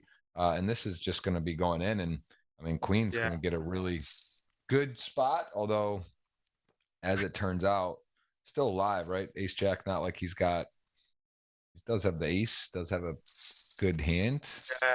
Yeah. So he gets trapped here. I would have just stuck in the queens myself. Like, there it is. I think if we need to be a little deeper to limp, but I think it's 6 BB. I think you like, what hands do we want to be like limp folding off 6 BB? Like the whole point of limping aces and kings and queens is so we can get some bonus hands we get to play, but most of those bonus hands that get that shove, we just want to fold in this situation. Yeah, pretty tough. Yeah, yeah, I mean the money's going in no matter what. I was just going to say about the Duco queen flat that I think he was probably thinking, oh, should we squeeze king jack off this one time? Ben is the chip leader and he's really aggressive. So I think he was probably thinking, well, this is a good chance for me to induce them to turn some garbage hand into a bluff, and then I can back shove and scoop it all up. So I think that's probably what he was thinking. Interesting one here. We'll see if Bryn check raises or check calls. I suspect no, he just calls. I think this is a pretty good one to check raise because we need some non-nutted check raises. We benefit a lot from making, hands with 2 overcards fold.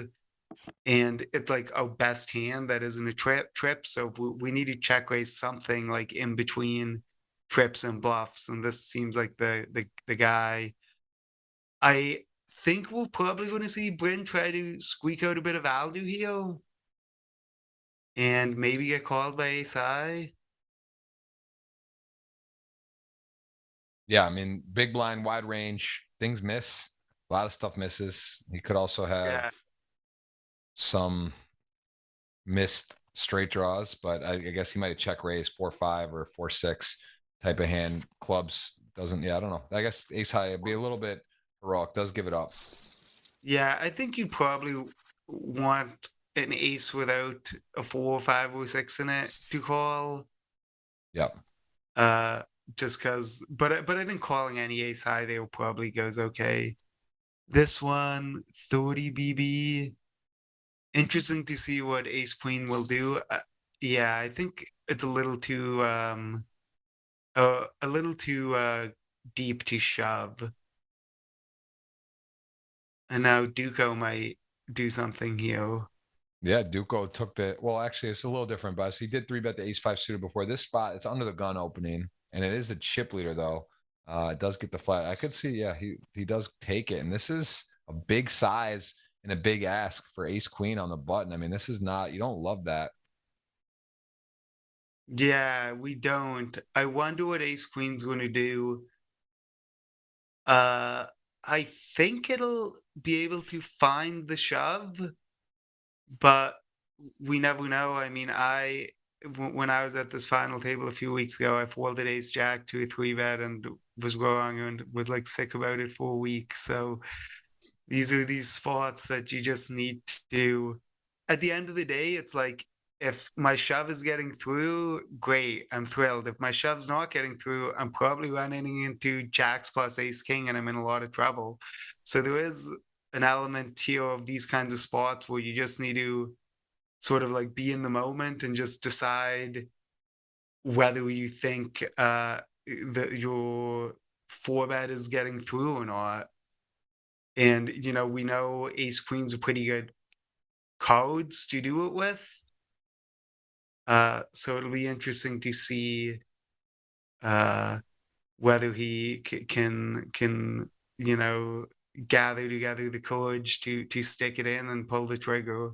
I wonder if, it's a little stream equity. I said someone mentioned I know he streams on Twitch. I don't know if he was live now. Sometimes players do that or they don't when they're in big spots. So he does fold, picking on it. I remember, listen, I used to stream a lot, Luke, and there is something to be, you're at a big spot and it's deep and you're like, you know what, I'm going to pass a marginal spot, or you think maybe you're good, but you just want to keep it going and it's exciting. So I maybe a little bit of Duco leveling there, and Dennis going to get out of the way. I can't blame him, but definitely could have gone with it. As we see queens again, mystery hand, Bryn Kinney, your number one all-time money list earner, 73 million, 6 million he won last week in 2 tournaments, 4.4 million in the Triton main and 1.6 in the 350. I'm sorry, in the 150. So a $6 million week, fresh off it, in good form. And here he goes. Queens on the button, 6-handed.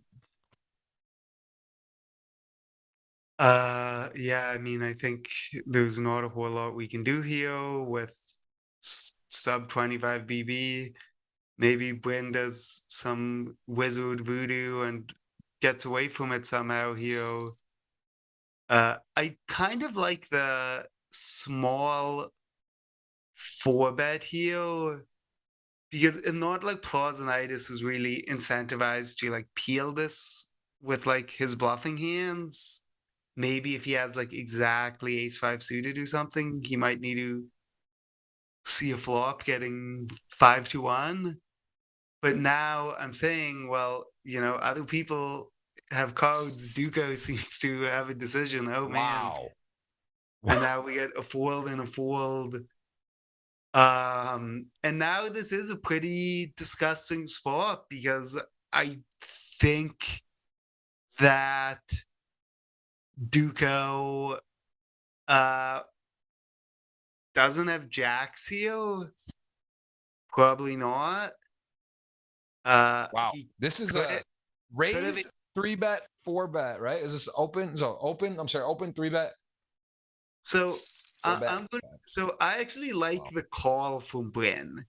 We're literally getting priced into flop a set here, more or less.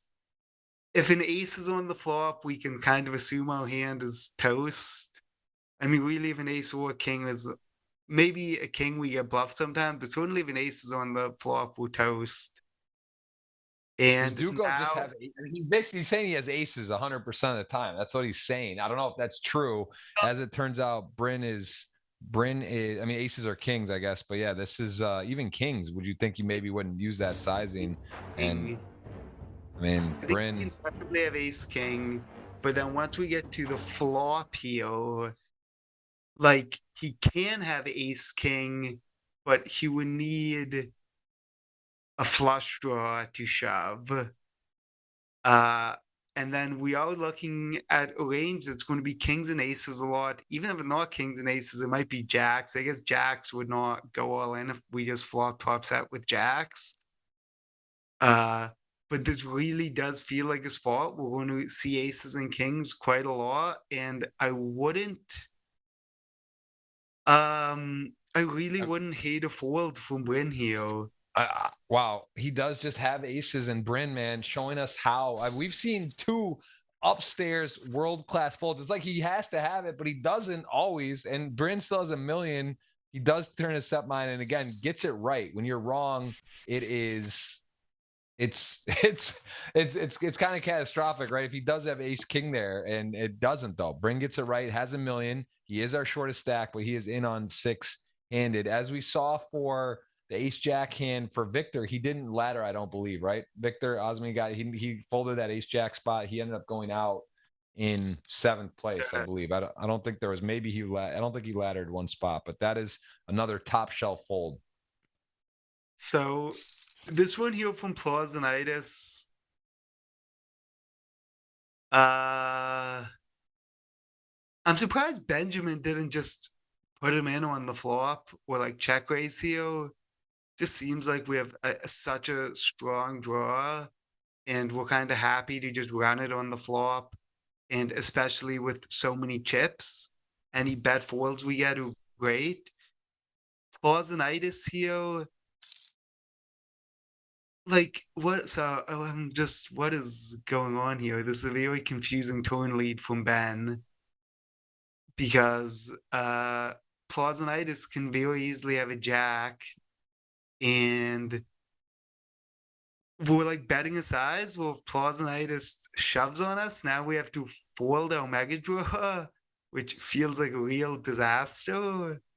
You'd prefer if this was like Queen 5 suited then, or something like that, or even then you don't love the lead. Just I just don't think we get to make this lead very often when the top pair card pairs, and it's a spot where Plausionitis can have a jack a lot. You know, that's my main concern with it. And I think also on the flop, Plausionitis's hand's a little too good to like bet half pot, because if we got check raised, we would have to fold it, and taking like a good ace high with the nut spade and the 3 straight and bet folding it isn't great. Like if we wanted to big bet the flop and fold, I'd rather have ace 5 of clubs. But anyway, we're in an interesting river spot here. I don't know if Benjamin will go for it here or not. He really does not have the right combos from like a game theory standpoint. Blocking the spade draws, blocking the straight draws, or all quite bad.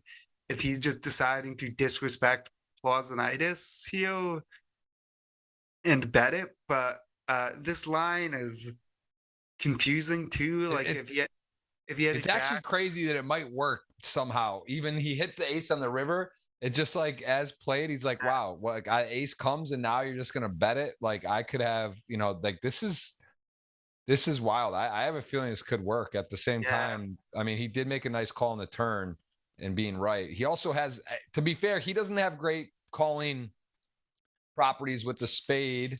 He does make the call, right? And he had a 10. So for the missed draws, but really, I mean, interesting hand. High level bluff, high level call. Got to give PP, my man, Plausionitis a credit there. 2.8. And again, going to even things out a lot. Bring Kinney on the short stack, although makes a world-class fold. Queens on a jack high board on that stack depth. So again, we've seen some great folds and great calls today. This has been a great final table. 1,500 plus watching. Let us know in the world where you are watching from. I will be in the Bahamas. So will Luke. And hopefully you will too. There are satellites. I believe they'd have a 50 package guarantee. I don't know if that's still the guarantee, but there's a lot of $1,500 satellites where you win 2 weeks, 14-night stay at the Atlantis at the beautiful Bahamas, the 5-star resort. And of course, those packages with 26K, I'm sorry, I think it's 30K package, which includes the hotel and then the 26K buy-in for the $50 million guarantee in the Bahamas. Luke, I mean, a 50 mil, 25K. I know there's a lot of online flights, probably won't overlay, but did you ever think you'd see a 25K 50 mil? I mean, honestly, that's out there. Michael Kim is a bit nuts. Daniel, I love Daniel was on the show during WSOP special edition, and I was talking about it. He was literally, I mean, you can see in the commercial, it's like, it's the easiest. It's not, he doesn't need a script. He's literally like, these guys are nuts. Like, how are they going to do this? It is ambitious. I don't know if they'll get it or not, but either way, you say you build it, they will come. Yes, but also at some point, you just 50s pushing the envelope. I mean, look, we've seen 40 mil guarantees miss. We've seen misses. It's not an automatic hit. No, it definitely is not. I mean, that would be my encouragement to anyone who can scrape together a buy-in. You know, you might get to play this great 25K with some overlay. I'm pretty excited to get down there. I talked to Rob Young about it when I was in Monaco, and like I know how big of a challenge putting on these live events are, and getting all these people to show up is certainly not easy. So, you know, 50 million is what? Is that 2,000? 2,000? So 2,000 people for 25K is pretty wild. I mean, I am excited. And here we'll have this 3-bet from Benjamin. This is sort of what I was talking about earlier when he got Benjamin 3-bet him and he had the 9s earlier. Duco has twice as many chips as Benjamin. You know, he should be happy to take a flop and play some poker here. Right? There's no reason why he can't just call. And now Benjamin will, on this board, kind of get to put him in the cage a bit. This is almost deja vu, right? It was 9s to 10s. It was Ben versus Duco to start. Now Duco back in the chip lead. Ben still in there, but was chip leader for a second from the 9th place. Now he's sort of battling in here again. Just going to get Duco to fold on the 10-5 deuce. Little nines. What? Like, nice. Come on, guys. Yeah, nice result for Ben there. That's for sure. I mean, definitely had some turns, some broadways where you could pick up additional outs or not improve and put pressure. But as it stands, Duco did decide to turn. Hey, they say no set, no bet. Sometimes that was just, I guess, decided, going to cut the losses. How many times have you been out there with a pair? You get 3-bet and you're like, you know what? I'm going to call. I'm going to flop a set. If I don't, I'm going to move along. And you get in there and then you have like 5s and it's like, 3, 2, 7. Of course, then you get in and you get in a weird spot. So I don't know. I'm a little surprised he folded that board specifically, but we've seen a lot of. I know what you mean. You end up and you're staring at the river of like 10, 3, 2, like 5, 6, or like 10, 3, 2, 5, 9, and you pocket like 8s, and you're just sitting there and you're going like, well, like I beat all his bluffs, and but. I think my main thing is like you can make your decision facing the big bet when you face the big bet, right? So sometimes Ben's going to have ace king high and check it down. Sometimes he's going to have ace 5 and it's 10-5 deuce and he has ace 5 and he has no interest in bluffing his hand, right? Sometimes he has king jack and just decides to like give up and like not empty the clip. And if people are giving you these like good odds to like peel on the flop, I just don't think we can be getting away from it. And I think that as my theme sort of in this video or in this stream has been that the payouts are pretty flat. And I think people like to do weird things at final tables, and a lot of times just sticking to your normal poker game will give you like better results than making some like tight folds or strange bluffs because you saw something in Hold'em Resource Calculator like a month ago. So that's my opinion on the matter. Like, it's good to study, it's good to learn the technique, but you can only do so much with a computer simulation. It's not going to like model the real tournament. And I think sometimes you just gotta don't be afraid to get in there and play some poker is like my main advice. That like you don't need to make these crazy tight folds or wild like deviations. Like if you just play your normal game, I think you'll probably do pretty well. Yeah, that's a great point. It's a great point. And we've definitely seen some crazy plays today, some sort of out there. And to be fair, overall, they've been right, most of them, right? There's been the ace jack hand, there was the 8s fold full house, there was the queens fold. So there's been some sort of unstandard or sort of sick coolers that have been avoided. But it is again a dangerous habit. It's one of those things. Don't try this at home, right? You don't want to get in this spot of like doing these heroistics, and it can be costly lifetime. And to give credit to Bryn, I think the hand Bryn played his queens. I think he played it perfectly, and I think that one it goes raise, 3-bet, 4-bet, 5-bet. Once that 5-bet comes in, we're like looking at like aces or kings, or maybe ace king, or maybe the other 2 queens. But we've reached a point, and I would say the same thing with Benjamin, right? That once the hand got to the river and he had bottom boat and got check raised on the river, he could have put in more money himself on earlier streets potentially, like on the Torna River. But once he gets check raised on the river, his opponent's kind of announcing like, I'm bluffing or I have a better hand. So on those ones, I think it's a little, even though they have been really big folds, I think especially the way the money went in, both guys basically did like arrive at the situation with the bluff catcher. Yeah, it's It's yeah, exactly. No, it's I mean, again, it's always when you see the whole cards up here, it's tough because you want to sort of lean on what you think you could find these hero folds, but it's just hard in game. It's hard, and you just got to be right. That's the end of the day. If you're making these type of plays and you're wrong, it's disastrous. When you're right, you look like a hero, but if you're wrong, it's really bad. And it's hard to find great spots. It's not often you get dealt queens at a final table. It's not often you get a full house at a final table. So if you're folding these spots, like you got to really be confident. No, you like go to sleep the night before and like as you know you're dreaming of like, oh, I wake up and I peel aces or I like flop a set or whatever, and then you get to the river and you're getting 4.5 to 1 and you think your hand might be dust, right? It's not an easy thing to I had a hand in Monaco where I had 7-8 on queen 7-5-7-6, and I bet the river and got shoved on by Auto Metrojan for like a slightly over a min raise. And it was on stream and I had to sit there for like half an hour waiting for it to see the results on stream. And I was like telling you, I was going to be sick to my stomach for a week if I was wrong. And fortunately, that one I was right, but it really is a thing. Where, you pulled it and he had it. Yeah, but I had to wait like an hour to see it on stream. And he's also a tough player, right? That's one where you're like even less like it's not just like a guy who's going to have it 100 of 100 or whatever. So yeah, and they did the whole mystery thing.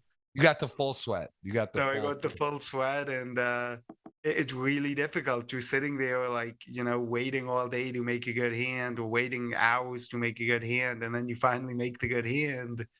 And now you need to fold it, getting like an amazing price. So it's never easy. I'm curious what Daniel does here. I like that check back with Jack 10 there. He's not getting that much value. Like he's just sort of pushing value against like whatever 7x or 5x with a spade. And it makes his river lines a little easier. And if he gets check raised, he has to fold with Jack 10, no spade. So I think hard controlling this is a good way to go. And I'm curious what Oshry does here. He half pots. I think it would have been a pretty good spot for Oshry to lead out on the turn as well, especially with the king of spades. And this one's going to get called, and yeah, it's pretty close on the river too, because that queen is not great. Daniel's going to get called by a queen a lot, and I wouldn't. And then Bryn just folds a7 off there in the cutoff with 10 bigs, kind of shocking. I mean, I would have definitely just put that in. It's sort of the same thing I was talking about, that all these guys having so many chips, it really does handcuff them, and we get to push our advantage of the short stack because, get calling 700K and then having to fold when the big blind shoves 2.7 million. Like we're losing 2 big blinds without any chance of winning it. If everyone is 10 big blinds, we might have the worst hand, but at least we have some chance to win the pot. So we get the ace 10 open. Oshry just folds king 10 suited on the button as the chip leader. Not sure why. Okay, we might have some fireworks here. I'd say that's big cooler. Ace jack, ace 10, of course, king queen. Set. I mean, this is about as big a cooler as you'll see. Ace jack 10 straight available, but this is going to be bad news for Daniel. Almost certainly, I guess he has running hearts. There is some queen or kings that could come out, right? That would slow things down. Ace jack suited, probably just thinking good enough to check raise here, but at the same time, does make sense not to, right? It's sort of a weird board to check raise and attack, and the 8 on the turn now. Interesting. Are you surprised by that at all, or is that just pretty standard as with the action, the positions that doesn't need to be check raising? I think he definitely can check raise his hand just because it's so good, especially with the backdoor flush draw. But I think generally on these kind of boards where we have a tight pre-flop raiser, he smashes this board. Yeah. Or like overall range, I think we kind of do a lot better not check raising much at all. Right. because otherwise we're just going to be like, okay, you have like ace deuce, I'm going to barrel off, like good luck, or you have ace nine, whatever. Like, so now he's even at a more interesting spot. We'll call or shove, but now I was going to say Daniel might fall to the shove here. Yeah. I don't think it would be that crazy if fold. Queen nine gets there, which is a really big hand. Especially holding the 10 of hearts, you could think he could shove a hand like 10-8 of hearts or 10-9 of hearts or something. I mean, obviously, you got to be afraid that he has the same hand or maybe Jack 10. Right. That would be Probably like Jack 10 my doesn't biggest shove. concern. Maybe King X of hearts, especially like if we have like a 9 in there, or 7, so we have a double gutter potentially, or Queen X of hearts. Right. But yeah, and this also sort of gets into what I was saying about our range and slow playing and whatever, that we'll put him in a spot now where we might fold ace 10, and if we call, we're going to lose him on a king, a 9, a queen, a heart, potentially a 7, potentially. So these are like a lot of cards, but it still might just be our highest EV play to check call and just play that delivers a card below a 7, and we Wow, he stack does him. call. He does call. Little surprised, but I can't blame him as the river comes in, needs a ton of help, miracle help. Yeah. Oh my goodness, that is a deuce, and that is going to be a knockout as the streamer. And GG, he's given himself, he's wishing everyone good luck. Still with 5 left, going to get a nice payout there in 6th place. So a nice score. Wanted more, but going to be happy with that. Right around the 9 buy-ins. So we're going to be up to 119 now, 5 left. Going to cue the giveaway up at $50 and then $100 here shortly. And you are going to be eligible if you are subscribed and hit the thumbs up. 133, you've done that all over the world watching. 1,500 plus. Appreciate you guys being here again. Jeff Gross alongside Luke Greenwood playing to a winner. Chess clock there. Some players getting a little lower. We have seen multiple times chess clock get to zeros. What are your thoughts on the chess clock? And do you think more sites should do this? And how about live time banks and in general timing in tournaments? Are you any feedback, any things you do differently? Are you happy with the current state online and live for that? I would say, when hits the queen on the river. So I assume he's just going to shove now and try to get called by ace or king high. He could just have 5-6 or 5-3. No, he checks, and Benjamin's going to check back the king high, but bit of a surprising check there. I guess we're just trying to hope he turns something into a bluff. So you asked me about the time banks. I'm fine with the chess clock, I guess. I don't mind it online. Live, I really do enjoy playing shot clock tournaments. I think it adds a whole different level of like pressure and focus, and I think it's more entertaining. And I know people like to complain about tanking, but trust me, I play a lot of live poker. I play like the big main event type stuff, and if you want to see someone tanking for 3 minutes on like a river decision for like quarter pot, go play the World Series of Poker main event. And like I'm not disparaging people in the main event either. I'm just saying that I think the shot clock adds a little bit of, forces people to act quickly, get rid of some of the antics, and overall is like good and speeds up the game. I think we're just going to get a king jack fold here. Yeah. And it's hard, to be honest. I think one of the hardest things I find about using the time banks live is sort of like balancing my timing. And like, I know I'm going to bluff, or I know I'm going to value bet, but like, do I use a time bank? Do I like waste one here? Or should I just use a time bank like every time I'm playing a big pot because it's a big pot and I may as well like take an extra 30 seconds to think about it. Yeah. So I do find that quite challenging. to suss that out. Yeah, then you kind of get in this thing about what's right in a balance, and then you're wasting time and others in time. But in some theory, some spot, you kind of need to do it, right? If you're really using that, you start thinking about that part of the tree of the game. So yeah, I don't know. I've heard mixed reviews on that. I've heard mixed reviews with people in the time banks, and then if those are being taken advantage of, or if everything's just fair at that point, because that's what you're given to work with. So I don't know. It seems close, but I would say the tanking in general in the game, it does feel like the high rollers in particular, Triton, and the Poker Go and some of these bigger turns, it does seem like people are more respectful of time. It does feel like it goes quicker. That's just my observation. I don't know. Because you're there. Yeah, they do we're going to see Bryn Kenny all in. Bryn's going to get called here. Is live though. Queen Jack gets a hand where he's not dominated. Ace King does have a spade covered, but he has a straight to Queen of Jack. A diamond's available. Let's see if he can get a sweat here as that's pretty good. Drawing to runner, basically dead, and there's a dead. That even has the jack would make him a boat. So he would need what? Running ace, or king. Is that it? Or yeah, right? Ace or king was only way. Specific. Nice double. And there you go. Bren passes the ace-7 off.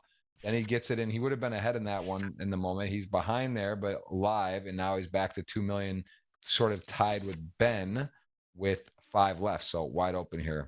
That's yeah. If anyone doubles up through the chip leader, not exactly. I guess Plazonitis would still be the chip leader, but if anyone. So we see Ben like blocking the turn here with the deuces. I like the check back with 8-9. But Plazonitis, and now Ben. I think he's probably going to identify that his hand is not good enough to value bet here yet. And then Plazonitis is obviously going to bet. And, Ben has a totally credible bluff catcher. He beats any bluff. Having deuces is kind of good because they're almost like having blank cards. They don't interact with anything that Plazonitis could have, like value or bluff. So him potentially having any bluff is quite valuable here. But then he never value bets worse. So it is a bit tricky here. I'm curious to see what Benjamin does. Yep, he's burning some clock for sure. And I got a couple questions. 1 and 6 saying the Game of Gold, any updates on Game of Gold? Nothing I can really speak on right now, but I think the show is, I would say, wildly popular, and there a lot of good feedback from season 1. There will be more seasons, and very, very exciting stuff there. So that's all I'll say on that. And then in terms of someone there saying that we love you in Africa, appreciate it. Good to know there's GGMillion fans in Africa. And what part of Africa is that? I've been only to South Africa. I've been to Johannesburg and a safari as well, but have not. I heard Cape Town's one of the greatest cities in the world. Have you been there? Have you been over there to South Africa at all? No, I haven't. Oh, and there it is. There is the call. No, I would like to go, but unfortunately, I feel like a lot of times I travel for poker and then I miss out on travel for recreation. Maybe that's the 25 resolution. You go a little earlier, stay a little later. So I would imagine going earlier is probably better because, one, you get acclimated to, it's a long grind after the series. There's no guarantee it goes amazing. And then if you're, if you don't have a great series there, you might just be tired and burn out and I don't want to, go. So I think, looking back on my many travels, I would say that would be one thing I would have rather done is go maybe 3 or 4 days earlier and do all that. But a lot of same stops. And with that being said, we're going to take a short break from Daniel Negreanu. We'll see you back here for a final. We're going to play it out. We're going to have a winner today. We'll see you after the break. In case you haven't noticed, we're into breaking records at the World Series of Poker. Bigger and better is just how we roll. We did it this summer, as you saw, with the main event. Speaking of the main event, the WSOP just had a super idea for this year's WSOP Paradise in the Bahamas. For the first time ever, WSOP will host the super main event, a $25,000 buy-in with the biggest guarantee in the history of poker. Wait, is that number right? 50 million? What? 50 million? You guys are nuts, for real. Huge prize pools, massive water slides, fun for the whole family, and the chance to hunt bracelets with the beautiful backdrop of the Bahamas beaches just a few sandy footsteps away from the poker room. 15 bracelets will be on the line with buy-ins ranging from $2,500 up to $1 million. Yes, you heard that right, a $1 million buy-in. The WSOP has partnered with the Triton Millions to bring the largest poker tournament in WSOP history back home. So what are you waiting for? Come make history with us again at WSOP Paradise.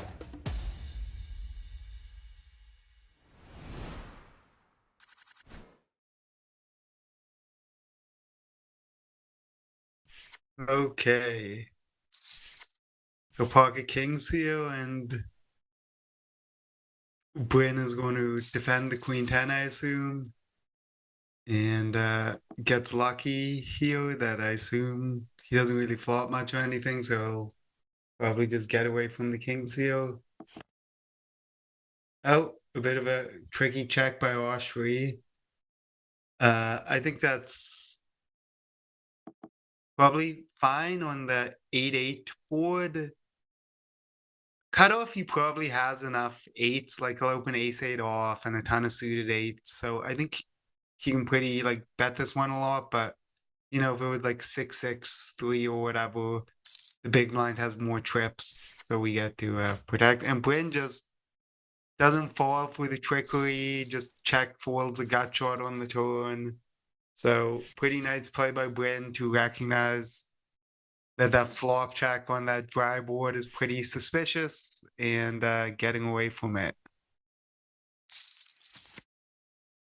Yeah, I mean, again, Ben and Bryn, two of the more storied players here, have had a interesting ride. Ben being the shortest, Bryn starting in second. He's also both made really high level folds.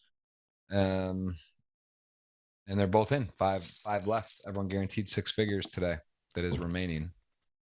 So Duco turned the nuts.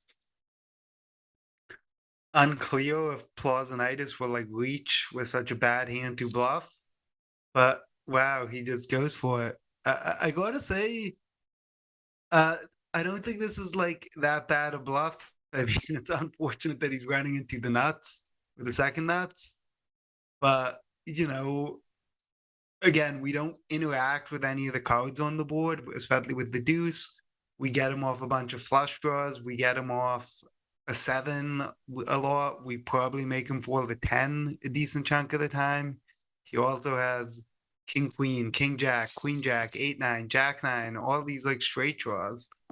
So, and now he hits the queen, so he can pretty happily just give up. But I actually think that turn bet is, you know, when we put a pot size bet into the nuts, it doesn't look great, but I actually think it's a pretty reasonable bet, and I think he makes Duco's life tough with basically any hand he has that's not an ace, which is quite a lot of hands. Bryn folds the 9-7 suited on the button, and now we're going to have, you know, Duco and Oshri, I assume, will play these pretty cooperatively. You know, 50 blinds deep with like the ICM premium. Like there are kind of two ways you can play it, where people either play this crazy game where it's like raise, re-raise, and just playing this game of chicken, or people kind of just try to keep these pots like smaller generally. And I think there's mirror to each style, and it depends on the exact stack layout. But so far with this final table, we've definitely seen more of the KG tight style. So we're checking here with our king high flush draw. I assume Oshri is going to just take the showdown with the pair of threes, and now I suspect Duco will just give up. He has a pretty bad hand to be bluffing with here, and his king 8 high should be good, like a tiny percentage of the time. It's unlikely it's good though, right? The player with the 0 showdown would just check down, or is that sort of one of those spots that's close, right? It's like so that's always tricky. But as you mentioned, when you have don't have a great hand to bluff with, that's also, you know, starts getting into this. I know, you know, and you just sometimes just roll it. See who has the best hand. Also, again, they're 1-2 in chips right now, right? They're basically tied, I guess, with 1, 2, 3. They're all tight, and then we have 2 short stacks. So two things going here. Two different sets of stacks at the moment: 1.5, 1.7, and then about 4.2, 4.3 per player on the top. And again, the payouts are big. You can see the hand upper left info on the screen. When the blinds go up, we are getting down to it. Once we have 4, we're going to announce the first ticket will be $50. Second going to be $100. And of course, on my Twitter, Jeff Gross Poker, if you go, you can see today's tweet. It's going to be $50 cash, only 11 right now. I don't put in the wording there that I'm doing that. So if you're watching and you go over to Twitter, good opportunity to win 50 in cash. You don't need a GG account for that. The other ones you will. If you don't have a GG account and you get a ticket for the 50 or 100, you can gift it to a friend, split it with a friend. Speaking of the Bahamas, Luke, you're saying if you can find 26 grand, maybe sell action, maybe do a home game, with 10 guys or something, or mix it up, sell a piece on one of the various staking platforms online and get in there, because that's a once in a lifetime one, really. 50 mil, 26K. I've never seen it. I think 25 they gave that PSPC years ago. It was in the Bahamas, right? That same thing, that was like the biggest. So this is like double that for 25K. So Ben limps pre, bets big on the turn, bets big on the river. I assume Plausionitis is calling here, but I think Ben's getting a little like greedy with his hand for value here, especially at a final table. So I wouldn't be shocked if Plausionitis folds and Ben gets him off the best hand, even though he's definitely value betting here. Interesting. We did see him bluff that queen 10 into the ace 10 and PP made a good call in the end where he did make top pair and did call. And here, though, he is really thinking about it and maybe wondering, is Ben? Yeah, it is a bit tricky. So he does end up getting him to have a. Yeah, that was interesting. That worked out well for Ben. But he was value betting. I think he had to have been value betting, right? Like, he's not. Like, I don't know. Like he's trying to fold out exactly like a better 10. That seems quite vicious. I assume Bryn is just going to be all in here. Yeah, good play. This is sort of what I was mentioned earlier, but like, the equities of these hands matter a lot. And when you have your 9s and your 10s and your ace king and your ace queen, you're mostly just going all in, and then you get to end bet the aces and kings and queens. Here we're going to see, an all in and a call. I'd be, I can't imagine this going any other way. And it looks like Ben is in trouble because we see a dead ace. Oh, a lot of ace kick. Yeah, no, he's going to be it's just sick that he is actually value betting there with the 10 on that turn, of course. And then, for PP gets it behind. Let's see if Ben can capitalize here and get he's behind with the burn cards. This is sort of a fake, a real flip. That's a fake flip. Outs are out, but hey, it's still ace king to queens.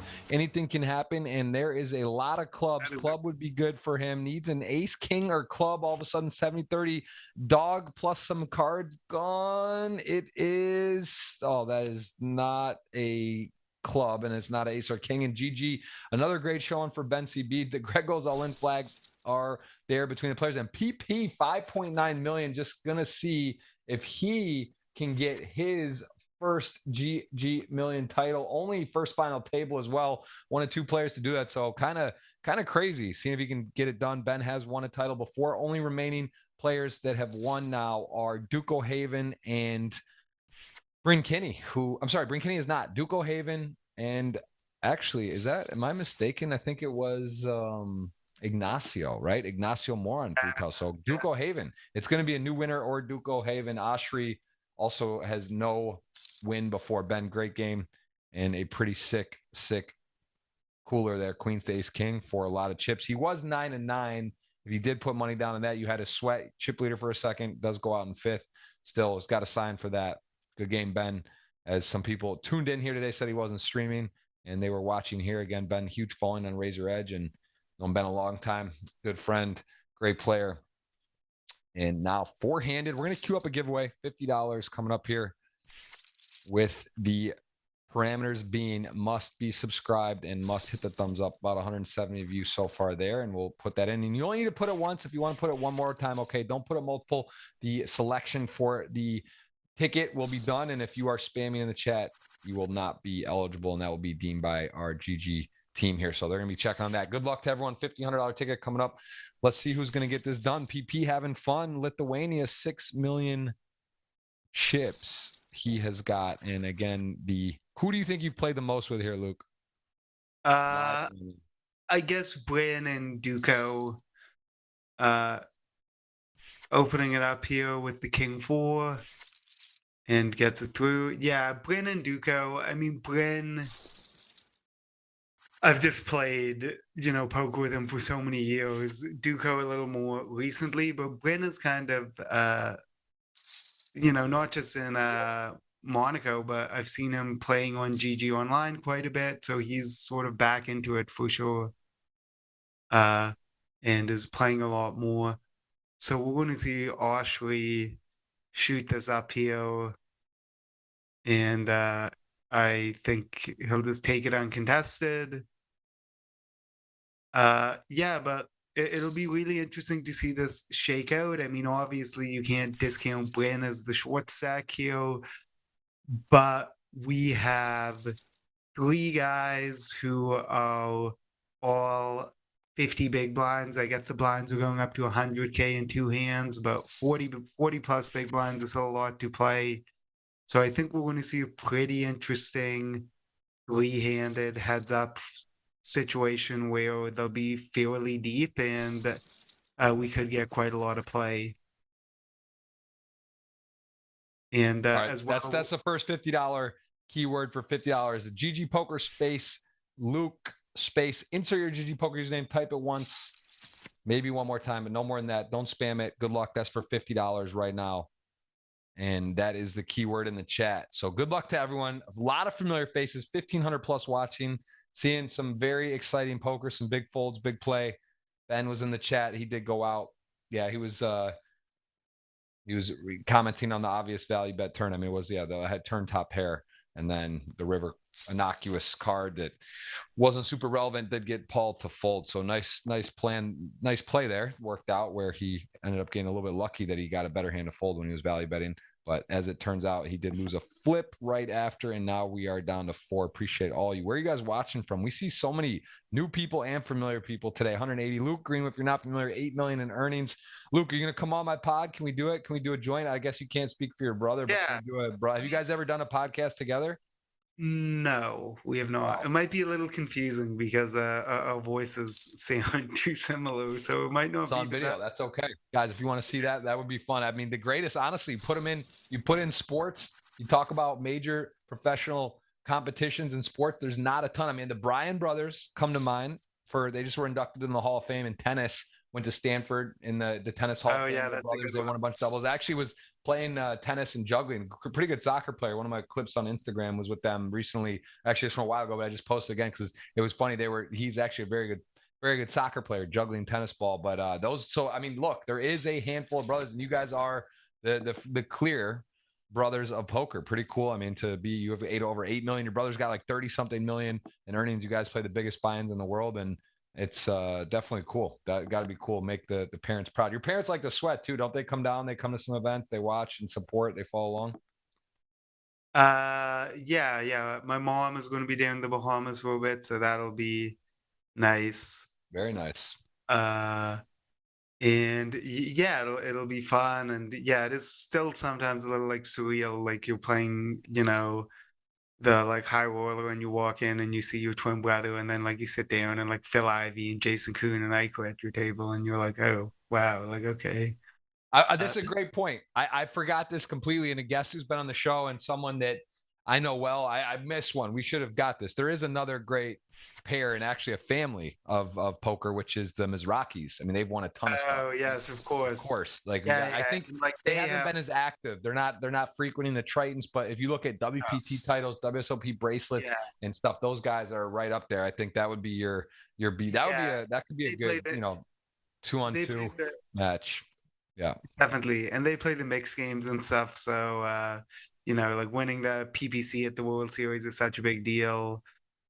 And then Bryn busts out the 5-6 suited 3-bet here. We'll see if Plausanitis believes his story. With Ace Jack here, you know, no, does not believe it and sticks it right in his face. Just slams it in and is right. Sends it in. That is down to still 7 million. Not one before Duco. There's 4 players remain. 4 total titles have been won out of these 4, and those are all in Duco's possession. With the winner going to be likely. I mean, I don't know. You price it. It's close. Like definitely PP the favorite.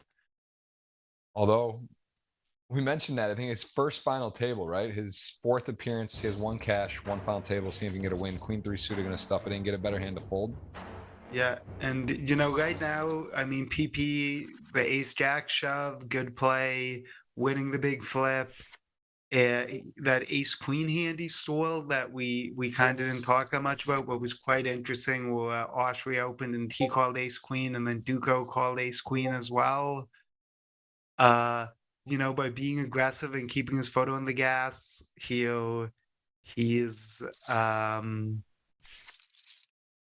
really put himself in a good situation now where Brandon only has 1 million.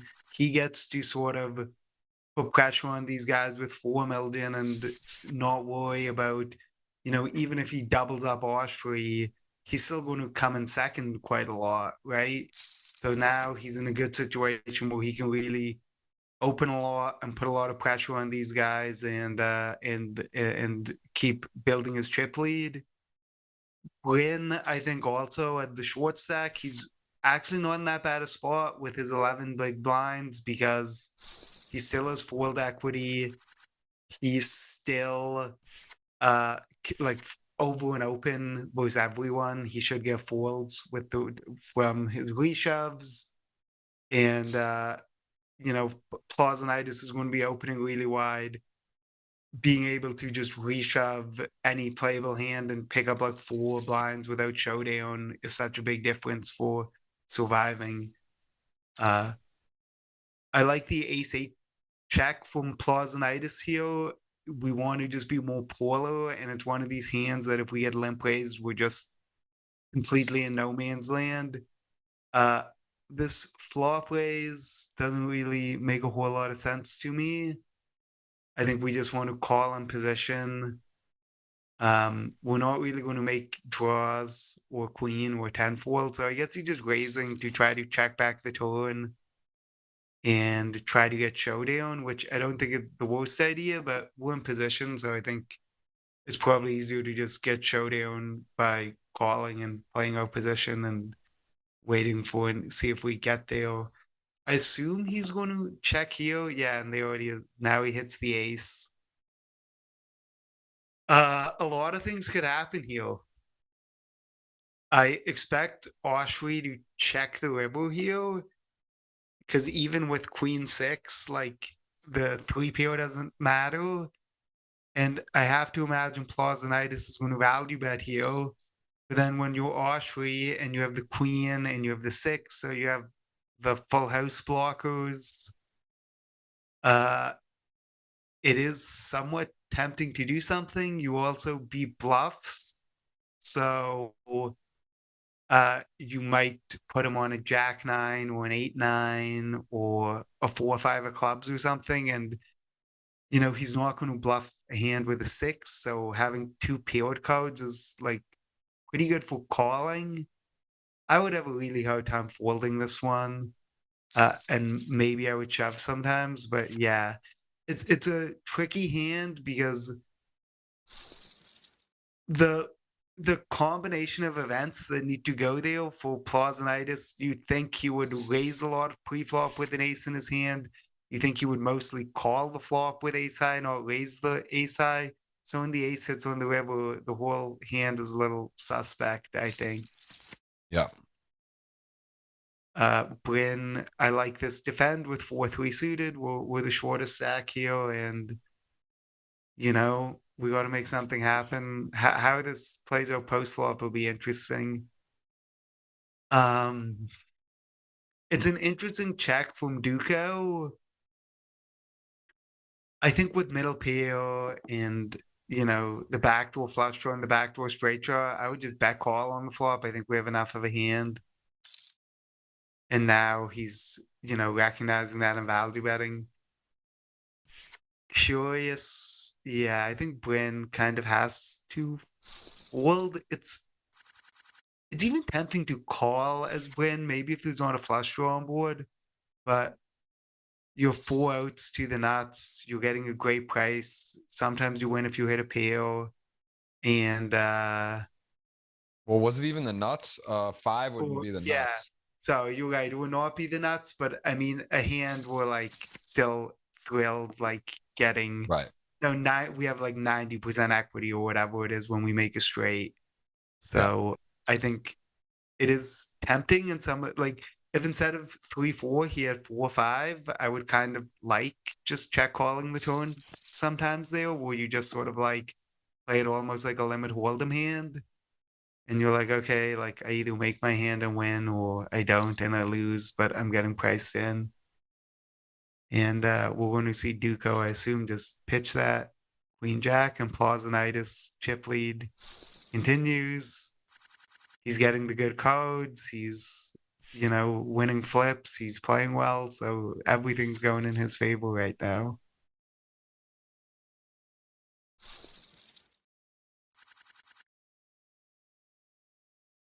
Okay, Bryn, will he stick in the King 7 suited? Feels a little close, but yeah, he does it, and he'll get it through. And he keeps surviving. This one, it looks like we're going to see an all-in and a call here. I'd be pretty shocked if we got anything else. King 10 fours, bit of a fake flip. King 10 and fours. Bryn, will it continue? That is needing runner. That is part of the equation. Needs a jack now, or we will be down to 3. And it is not a paint card. So that is GG to BK right there. He is going to go out and again still holds number 1 spot, 73 million lifetime earnings, 16 million last week. GG right there. 3 left and a potential new winner. We will see with 9.7 PP looking good. I had a little deja vu. I 3-handed in WPT. I got enforced to King 10 offsuit, and it came Jack 8-4 and I lost. I was just like deja vu for me. And I saw the turn. It was a little sweaty. It wasn't the full sweat. Didn't have a flush draw, straight draw, but it's never easy. Luke, you remember the bad beats. I'm sure you know all the times you've had some crazy swings and the ones where it's like a flip and then you look like you're going to win or vice versa. I know I've seen some, I've commentated some even in live where you've had some wild runouts, especially in short deck too, right? You play some short deck. Yeah. Short deck's pretty crazy. Spins. Yeah, it is a wild game. Yeah, so I remember the big GGMillions final table where Isaac Bjorn got his kings cracked by the 4-6 off on like King Jack crazy. 5. There was 2 4-6 offs. There was another one where it was like Ace King was the flop against Ace King and it ran off runner. That was maybe all in pre as well, or yeah, I think so. Crazy. Yeah. Mm-hmm. And the check raise in a fold. And this is something I was sort of saying a bit earlier. But I don't think this ace of spades 7, especially like button big blind on queen 8-5, you actually have quite a bit of showdown. And I just don't think we want to be betting big to fold to a check raise with a hand that's going to make the nuts a bunch. So he just sticks in the jack 6 suited there for 30. I think that's probably a little loose. But not terrible. It's sort of, I think a little shallow will be fine. I think one of the things here at the big stack is we already have a really built-in advantage where the other 2 guys need to play really tight against us, right? So like Osprey just folded 8-9 off in the small blind. So if he's folding 8-9 off in the small blind, we don't really, doubling them up is really bad for us. And I think in these kind of situations, you can just sort of do the big shoves and rampage over everyone. But the analogy I'd use would be like an MMA fighter, let's say, where you do better off if you just use your built-in advantage and go into like the ground and pound game, where you just lean on these guys and force them to fold and fold and fold. And now this is a bit of a blunder by Austri because he has a great hand in King 9 suited and he has to raise fold it, right? What you don't want to be raising these hands. You want to be checking a hand like King 9 suited, raising the hands that can raise call off, and raising like, your Jack 2 off and those kinds of hands. So here he just zips in 25 with ace 3. That seems fine to me. Maybe limp shove will go better if you think Clausenitis is really going crazy. And now we get a 3x ace jack and Duco's going to call. So this should be a pretty interesting hand now. We have a 9-high flush draw, who's middle pair. I get why. Yeah, I think Clausenitis' check here is fine. We're going to have a lot of complete dust in our range here.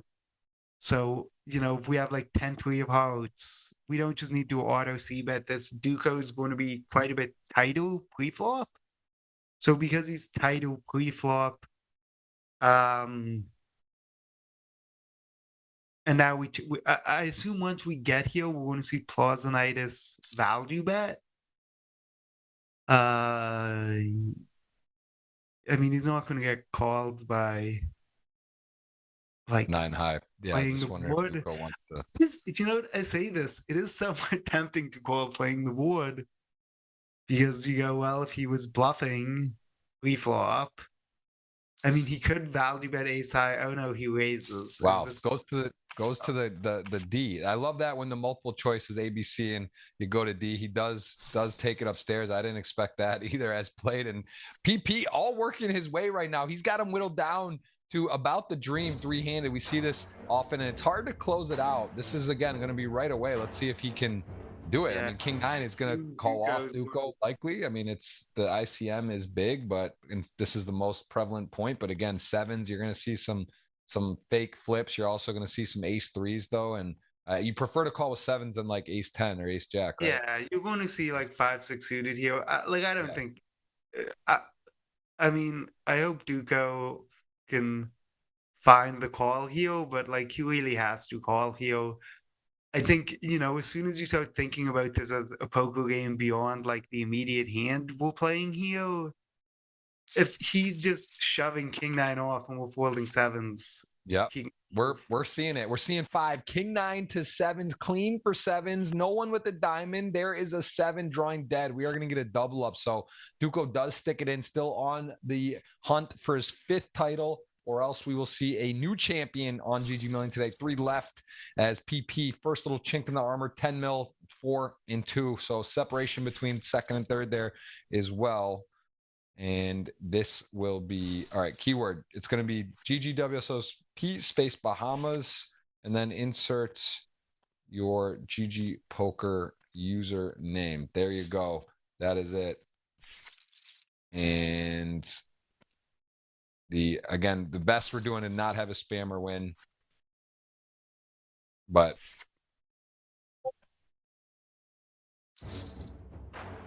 let's see. I'm making some notes here on that.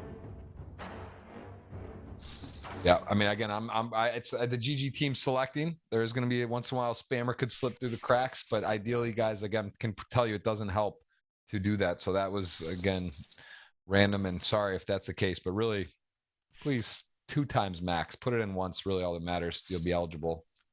Wow. And Plausenitis keeps getting the cards. I think Duco is going to call with the Queen 2 suited, yeah. So, I mean, in a weird way, a little confusing check here from Plausenitis. I don't quite get it. We're the chip leader. We're supposed to be putting pressure on him. And there's a hand that just wants to force money in the pot. So it's a little confusing why he's playing so passive massively and not right. It's like Duco's incentivized not to blow up the pot. So like you're thinking, oh, maybe I'll check raise or something, but it's really they're not going to be bluffing maybe as much or realize like we saw the 7-9 suited. It ended up working out, but he was just taking his equity, not pushing the narrative, and now here we go on the river. Going to end up, maybe works out for him again, but yeah, maybe.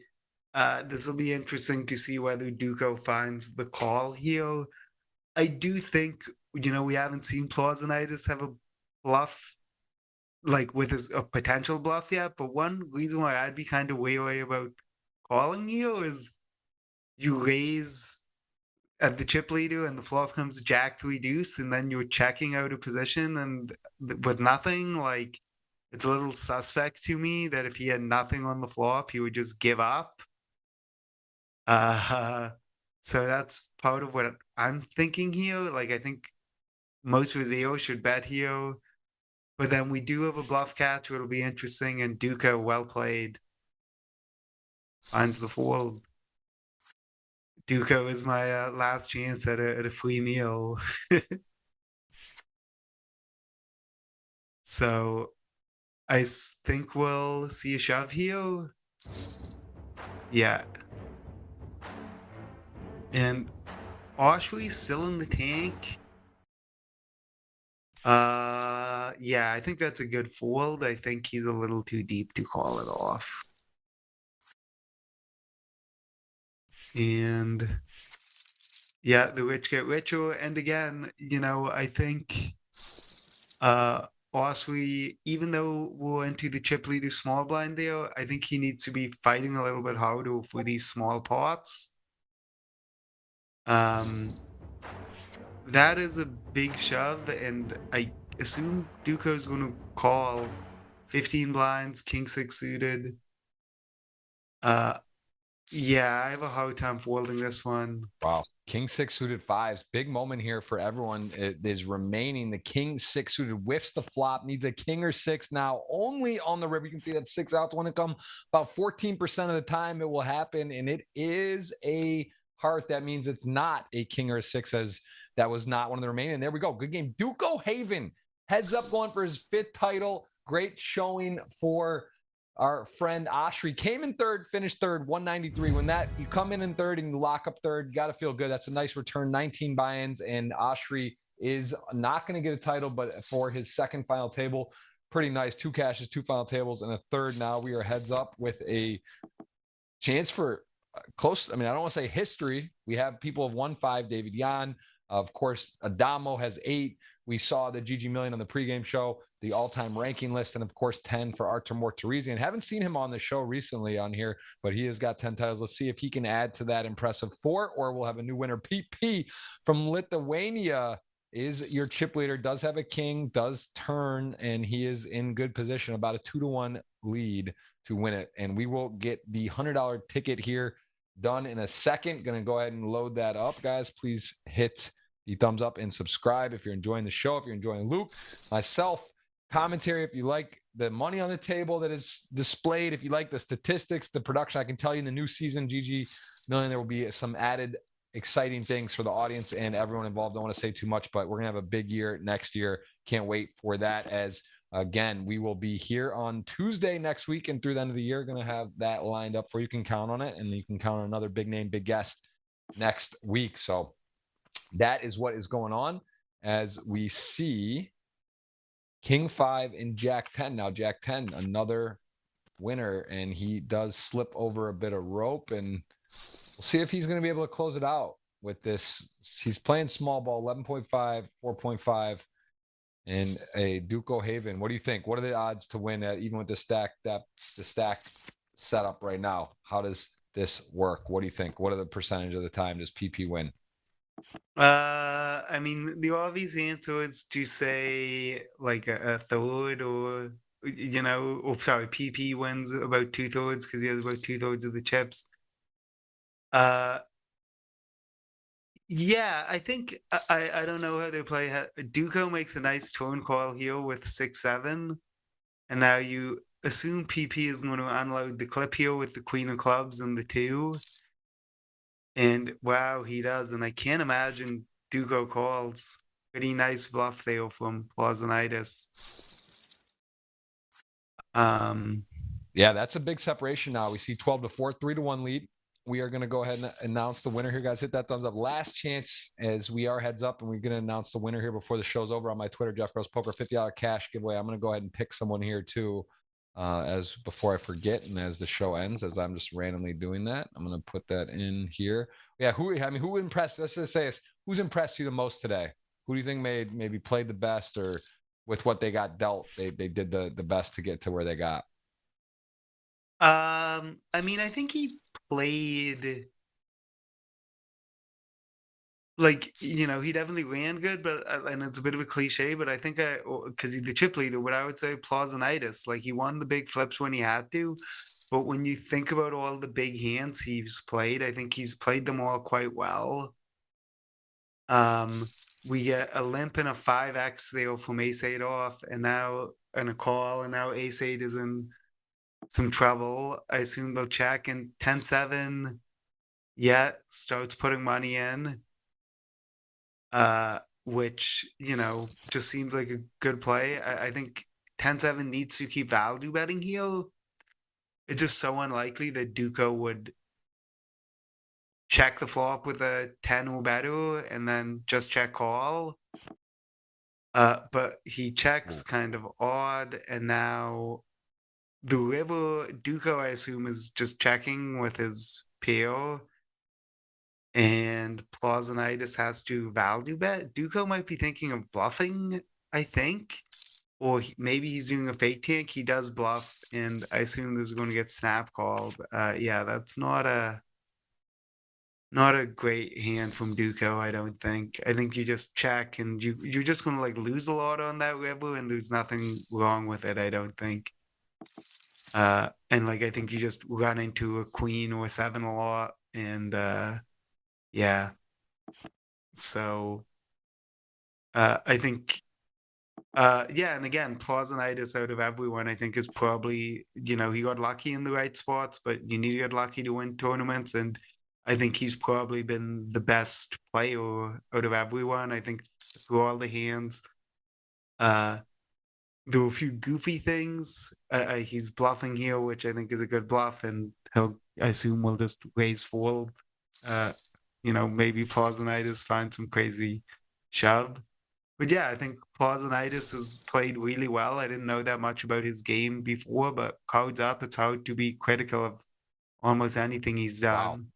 Pretty hand here. 9-10 suited, gonna jam right into aces, as Duco gonna have a good shot to get back in, about a 4-1 pre-flop. 9-10 does flop the 9, but the deuce takes away a 10 as an out, so needs a 9-9 only. 2 outs, 1 to come, or we are gonna see some more poker, as it is a 10, but the deuce makes the aces with the better 2 pair. Pretty sick. He does hit 9 and a 10, doesn't win, as we see 4.5 to 11.4. We're going to keep it rolling here and let the giveaway go for a little longer and see who is going to get that. Ace 3 suited, queen 7 does just open jam the 9-10 suited. Interesting, I guess, that stacked up. It's not crazy, but maybe could be limping. Yeah, I think I would have preferred a limp because, you know, heads up, there's so many dominated hands that you want to keep in the pot, like your 9-2 and 10-2 and 10-3 and all that. And I think you also get the advantage of that when you limp and he raises, you get to see a flop instead of just like automatically being all in against his value range. Ooh, and Duco busts out the 3-bet with king 3 off here. I think this is a good play. I'm curious if Plazonitis will sniff it out. He has one of these like in between hands, and he calls the ace-6, which, you know, seems fine in a heads up game. I think some people are afraid to like take a flop with these kind of hands, but you get to float a lot in position. When you flop a pair, particularly an ace, you're just like set. I think he'll find the continue here, but it's pretty close. Certainly if he had a spade in his hand. And now Duco is in a tough spot because we see Plazonitis just as ace-6, but he could have a 10, he can have a flush, he can have a big pocket pair that's slow played pre-flop. So And now the jack hits, and we have king high nothing as Duco. The 3 seems slightly bad because of ace 3 potentially. And it looks like he's just going to give it up and lose. I mean, now it seems like Plausanitis might be thinking about bluffing, maybe trying to get Duco off a chop. Yeah. I think that's not a crazy play, but I'd probably just wait for if I had a spade in my hand, or maybe pick a slightly worse hand. But I guess the jack, we should hit the jack a decent amount, so it seems fine. Ooh, 140K big blind, a little over 20 effective for Duco. He is going to go with the limp now, and 7's going to certainly in heads up shoot it up here, as King 10 is a very playable hand. I do want to announce the winner here, guys, in a second. Let's get up to 230. 12 more thumbs up. I'll announce that $100 ticket. The show could be over any moment. Could be one hand. Could be here. 440. King 10 and a 7, though, at the same time. Could see a double and really make things interesting as a mid-pair king kicker versus bottom set. Hard to hit a set. Heads up poker as well. Heads up. This isn't multi-way. So pretty crazy. Going to come leading out. And certainly King 10 can't be going away yet. No, and I appreciate everyone in here as a 8 comes in. A little more of a dynamic board and with some draws, straight draws. Jack 9 also comes home, but 7's confident, feeling good with a set and slightly over 1 for the stack to pot ratio. And good to see everyone in the chat. Next week, going to have a show for you guys. Happy Thanksgiving out there. Anyone in North America and the US, I should say. You guys have a great Thanksgiving this week and enjoy it. And 7's going to rip it. And King 10, he can taste the trophy, maybe thinking, hey, I beat some hands, but also don't beat a queen. And I certainly don't beat bottom set or 2 pair straight. So he does get out of the way. And Duco just jams it in there. Yeah, I think you probably should play with a little more, I think if you want to jam a hand like pocket kings there, maybe, because in aces, you have all these bad rivers for you. When you have 7s, like, yeah, the straight rivers are bad, but I think you want to bet a little smaller. You have such a strong hand, and you want to milk all these hands and make a hand like King 10 at least. Right. Yeah, there's a hand not like, okay, so top pair is not going to fold, but what about exactly that hand, King 10? If you bet another size, he's got 0% and you're calling. And so what if the guy's got a straight draw or something, a pair and a straight draw, make him, he's going to pay and then go from there. But again, Duco Haven, 4-time winner, great player, and he's heads up again. So doing a lot right, has a lot of reasons and a lot of methodology to what he's doing. And he's obviously plays very well. Yeah, absolutely. And, again, it's a lot easier to do it from up here than right. Yeah, you're like, oh, you had this. Sitting there and being like, yep. I don't want to lose in 100. I don't want to, lose like a 50K pot, or the difference between first and second is what, 65K. I don't want to lose 65K because this guy sucks out on me. He rivers a flush here.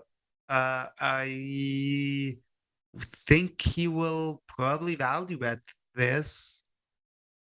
Heads up, he can have the 7, 6, 5, 4 deuce of spades. Also, the Jack 9, 10 are out, right? So it's like you're pretty high up there. You're pretty high up. Yeah, yes, definitely.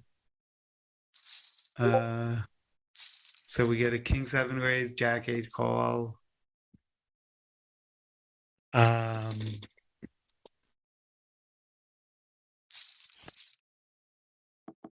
Yeah, so I assume it'll go like check, check, heel, maybe King 7 does some weird bet, but Duco probably going to try to squeeze a bit of value out here, and oh no, he just checks it. I actually think checking there is kind of okay, because when you have the Jack and the 8, like you want to get called, like you'd rather bet Jack 10, was if you want to try to get called by an 8, you don't want an 8 in your hand. Yep. So when you have 2 pair, you might induce more bluffs as well. Because then he has nothing more often. And a nice 3-bet here from Plausanitis and gets the King 2 to fold. We haven't seen very much limping in this on the button in this heads up match. But I think if the stacks get shallower, it becomes more necessary. And I'm wondering if we'll see them bust it out, and if we'll see the same kind of aggression from the big blind, because, and like this is sort of what I'm talking about here, where you can't be raise folding a hand like 8-6 suited. I mean, even then, I think you gotta call and see a flop. And now we're actually waking up with a real hand here and getting 3-bet. So Plausinitis, I can't imagine is going anywhere here. We're seeing a flop, and this is a pretty interesting flop. Duco bet small, and I assume we're just getting called here every time. And now the question for Duco is, you have the complete like hammer lock on the hand. Do you check and try to induce some bluffs, or do you just keep milking him for value? Oh, big bet. Yeah, again, I think that's just too big. Yeah, I mean, it's just crazy. right. Like Queen Jack with the spade. He's gonna be interested coming along and maybe even like, yeah. Listen, Duco's won 4 times. I'm sure he's a very good heads up player. There are certain times where I look and I'm like, and again, I try not to have the bias with the cards up, but I do feel like in that spot where you have the nuts, it just seems like that would be, yeah, it seems counterintuitive to try to like blast there. Here we go, 9-10, 10-4. Good situation, has a nut straight and a 10 for Duco. Could be bluffing here. Yeah, this is a really good situation with Plausinitis now. We get the big bet on the turn, and now the question is, will Plausinitis call or will he check raise? I mean, to me, this is like the hand to check raise. Yeah. So I think that's a good play here. I think double flush draw, you have 9-10 without a heart or diamond. To me, that's just like kind of like the perfect one to check raise.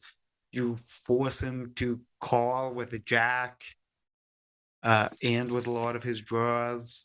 And yeah, so check. I'm curious if Duca will bet at this with just the jack. He's, Plausinitis isn't going anywhere. Kind of interesting here if Duca will bluff the river. I think his hand is so bad that it's fine. Like, he was clearly just sort of going for like a little bet there to kind of fold out King of Clubs, 5 of Diamonds, or whatever.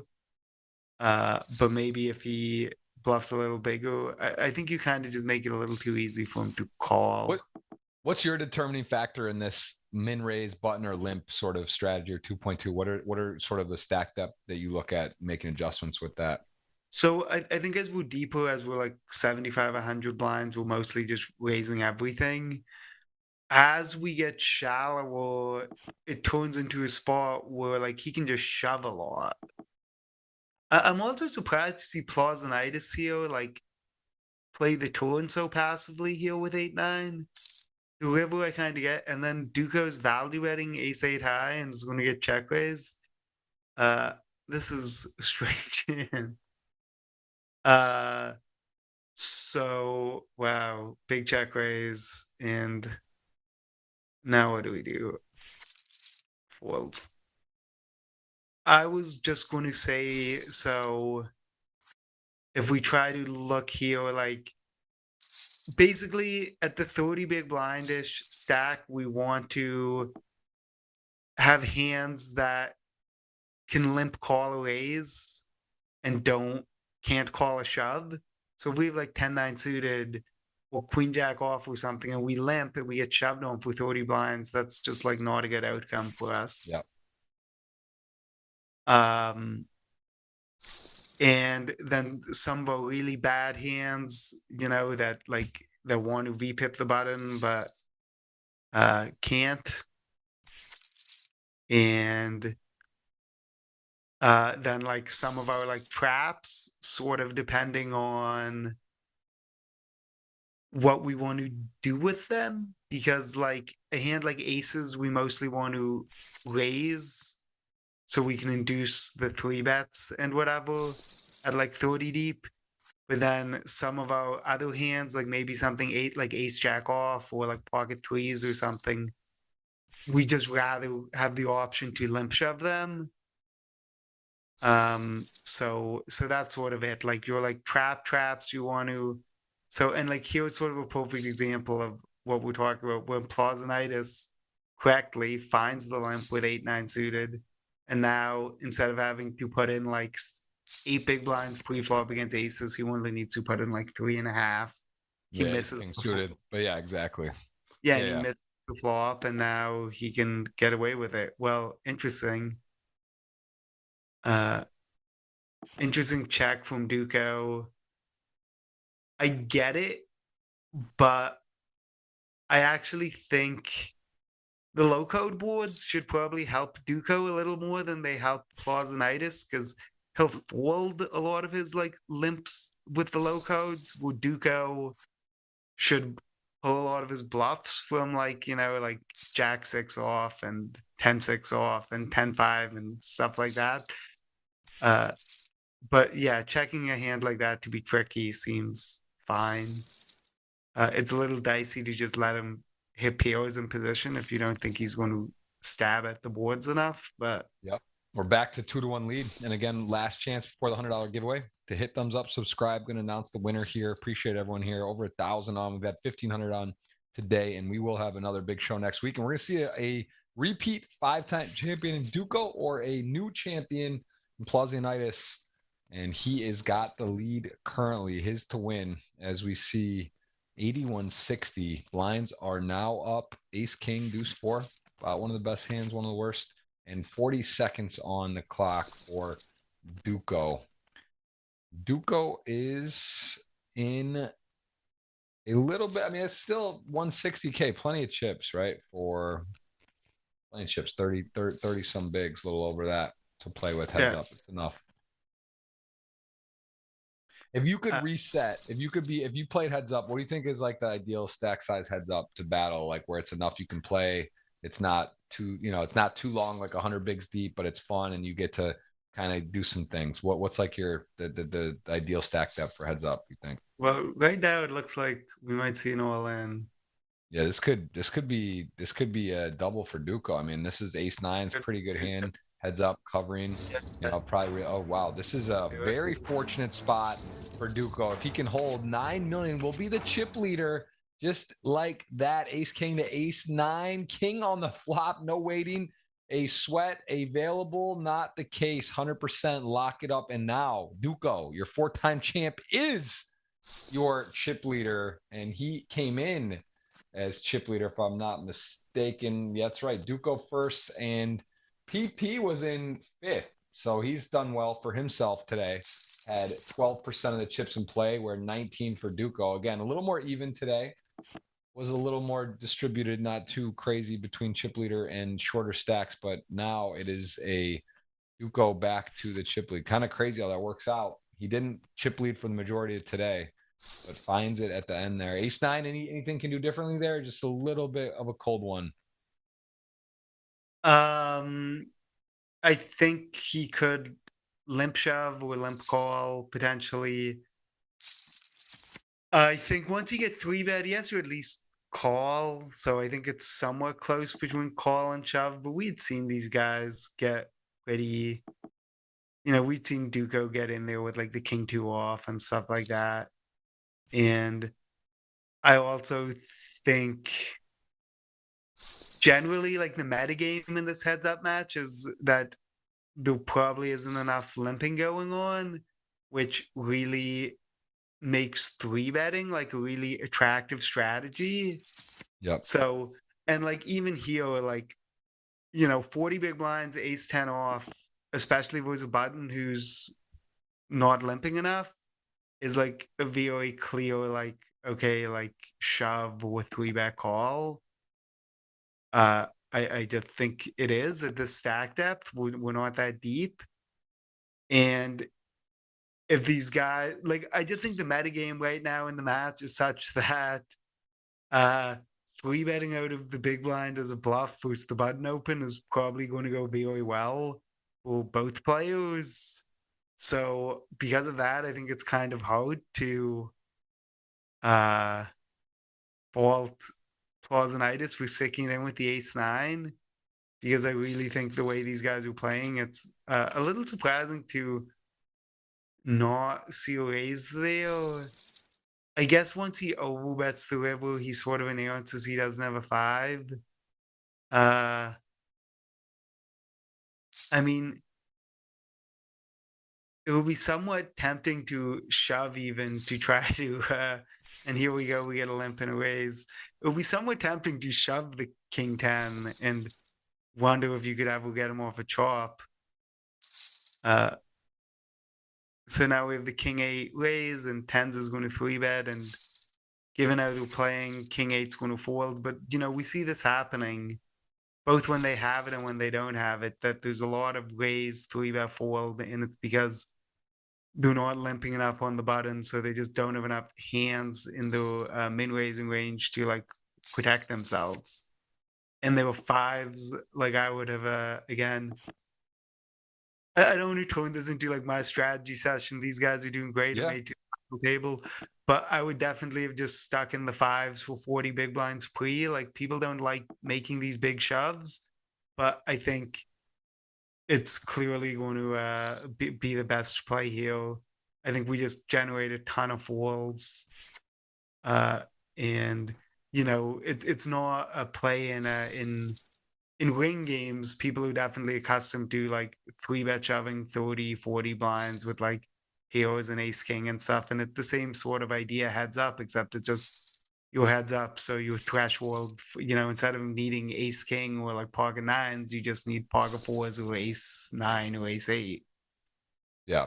Well, it's interesting too. Plaza Nice's first final table, his 4th appearance. So going to be very profitable now. No deal making. So he's either going to get 247 or 315. You can see it's a $68,000 heads up match right now. Pretty exciting. Duke Haven running out of shot clock. This thing is pretty even right now. That could come into play. How big of a disadvantage do you believe the no time bank is in this when you get 5 seconds per street? I think it's a pretty big disadvantage. I think it sort of forces Duco to play some like more kind of like ABC poker. You can see now he's acting very quickly and every decision, right? He's just kind of like snap doing it. So I think even like even pre-flop there, it's a good one to go for with the queen 3 and like a nice raise from him. But I just expect him to, you know, you just have to make up your mind quickly, I guess. And now see, Duco is making some really good adjustments here. He's limping more. He takes a hand like ace deuce here that doesn't really want to get 3-bet and limps it, and he can very comfortably limp call and play in position. So I think what often happens in these heads up matches is as you play 10, 20, 30 hands against each other, people start realizing that some of the tricks are working and some of the tricks aren't working, and they make the adjustment. And it seems like both these guys were limping a lot more, and Duco's playing really aggressive, raising over the button limps with a lot of garbage. And I think now the match is getting a little more interesting, and they're playing a little more I don't want to say better, but better in my opinion. They're playing this game the way it's sort of like meant to be played, and I think we have a lot of we'll have some interesting hands to come up in the next little while. Wow, and Duco just relentless here, just keeps going for it, and I think that's, you know, fine. It's really hard in heads of no limit to find enough of these defends. Boost the 3-bets. It's just not that easy to get dealt a good hand. So Plazanitis didn't 3-bet the king 4 off, even though we've seen him 3-bet that type of hand a lot. Duco milking him for quarter part here with 10-8 and gets called by king high, and I imagine we're going to see a pretty big bet here and probably a fold. I guess it's not the craziest hand to call. We have king high, we have a heart, but yeah.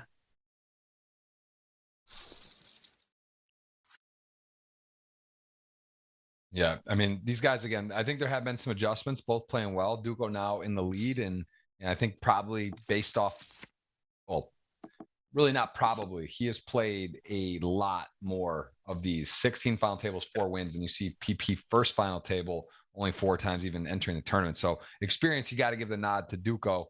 A little bit too close again to call. The stacks are close, but as with the chip leader and the experience, got to give it now to Duco is a solid favorite. PP going to be very happy with this ROI, getting a 247 here minimum, as he is now again looking for his first win. But at the moment, very close. I mean, we're about as even as it could get down the stretch. Blinds keep going up every 20 hands, upper left of your screen shows you that info. And of course, heads up and shorthanded, it goes quicker. The blinds do increase, and action, the blinds, big blinds per player goes down, and the likelihood of collisions go up. We are getting about as even as you can be, though, down the stretch. And what about our dinner wager?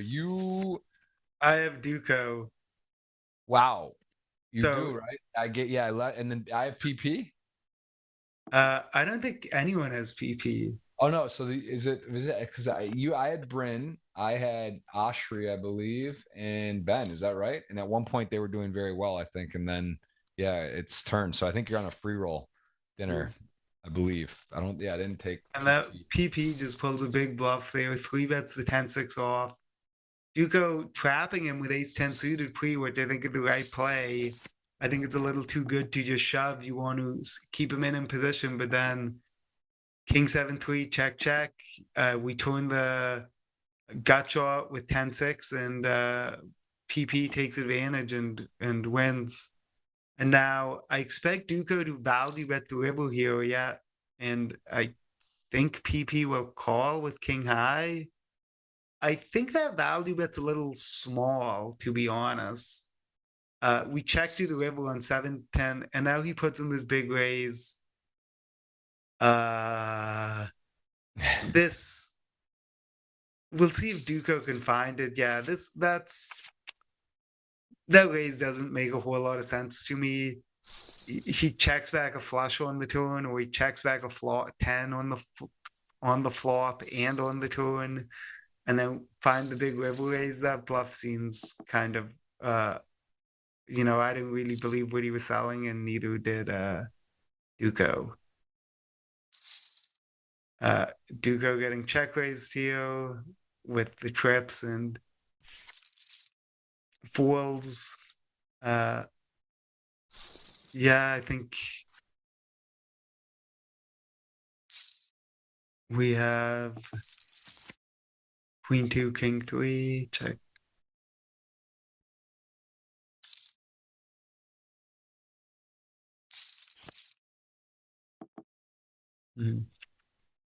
Yeah, this is, I mean, I don't know, at home, if you could call it, let's type 1 for PP, 2 for Duco. Who gets it done? I mean, Duco just strong, man, strong. He's in position. He's down to 20 seconds, though. He's got himself another best hand here, king 3. A little bit of a scary run out. Has a winner if he can get the showdown. I think this is with the deuce of diamonds, the queen as well, right? This feels like a bluffing hand. You have a weak queen high, and you have some key cards, and he's not only going to bluff, he's going to unload the full enchilada. I like it. I mean, the man's not afraid. He's definitely not going to get blinded down. PP's in there swinging, and now into the lead. He takes that nice execution there with that hand. Queen 4, 6s, 2 overs to 6s. 6s are in the lead. Queen 4 suited, has some back doors, does call, picks up a 8 of diamonds. That's one of the cards that make him a possible runner. Not going to get there, and a check back now from Duco, and he will decide to give up. Call queen high, has the best hand sometimes. Duco does pick it up. So 8.2. I mean, literally, Stone, you can't get more even than this. This might as well be a heads up, final round for a bracelet. You just give him like a shootout, give him the starting stack. Who's going to win now? Even Steven. 1 and 2s in the chat. See some of both. People at home fired up. People have got themselves maybe some action. The betting odds and the client. I am on a negative free roll for dinner opportunity. I did tease Gray Cliffs could get expensive. There's also a lot of options on the Atlantis property, some cafes and snack bars.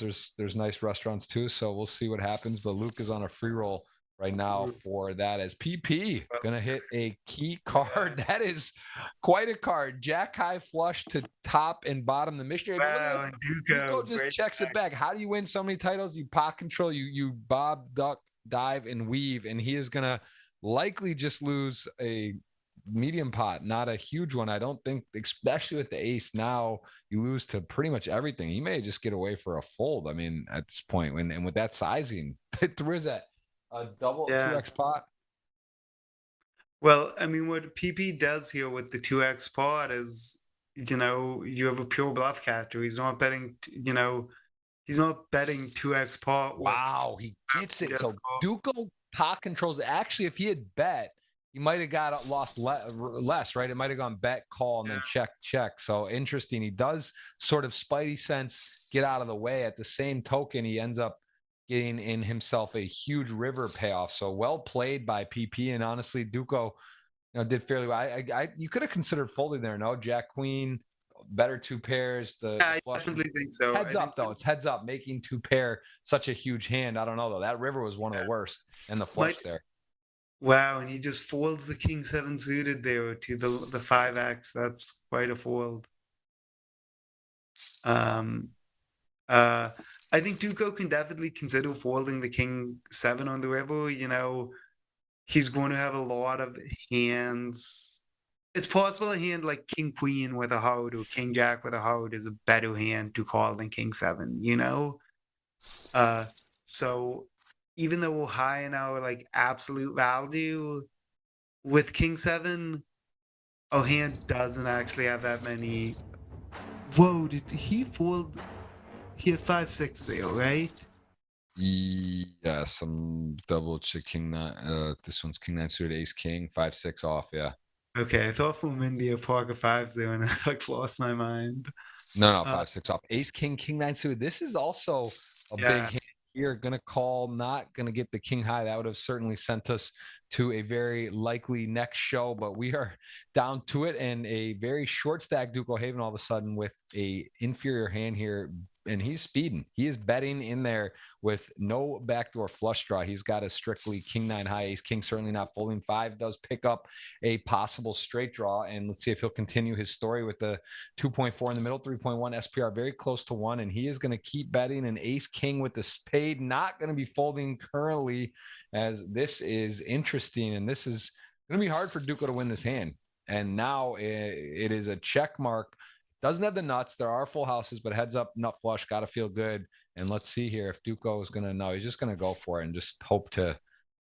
I mean, just rips it on him there. Just absolutely sets the tone. 2.5, Duco down in chips and time bank, and is likely in for a difficult path to win this. And this is a now 2.3 million. Blinds are big. It is important moments here in this tournament. Queen 8. Luke, can he come back? Can he make it interesting again? Or is this just PP's time? His first cash, first final table, potentially first win. Let's see it. 3 deuce, not much Duco can do there with 10 blinds on the win. But wouldn't be so, he might. Oh, there it is. And nice play by Duco there to pick up some chips.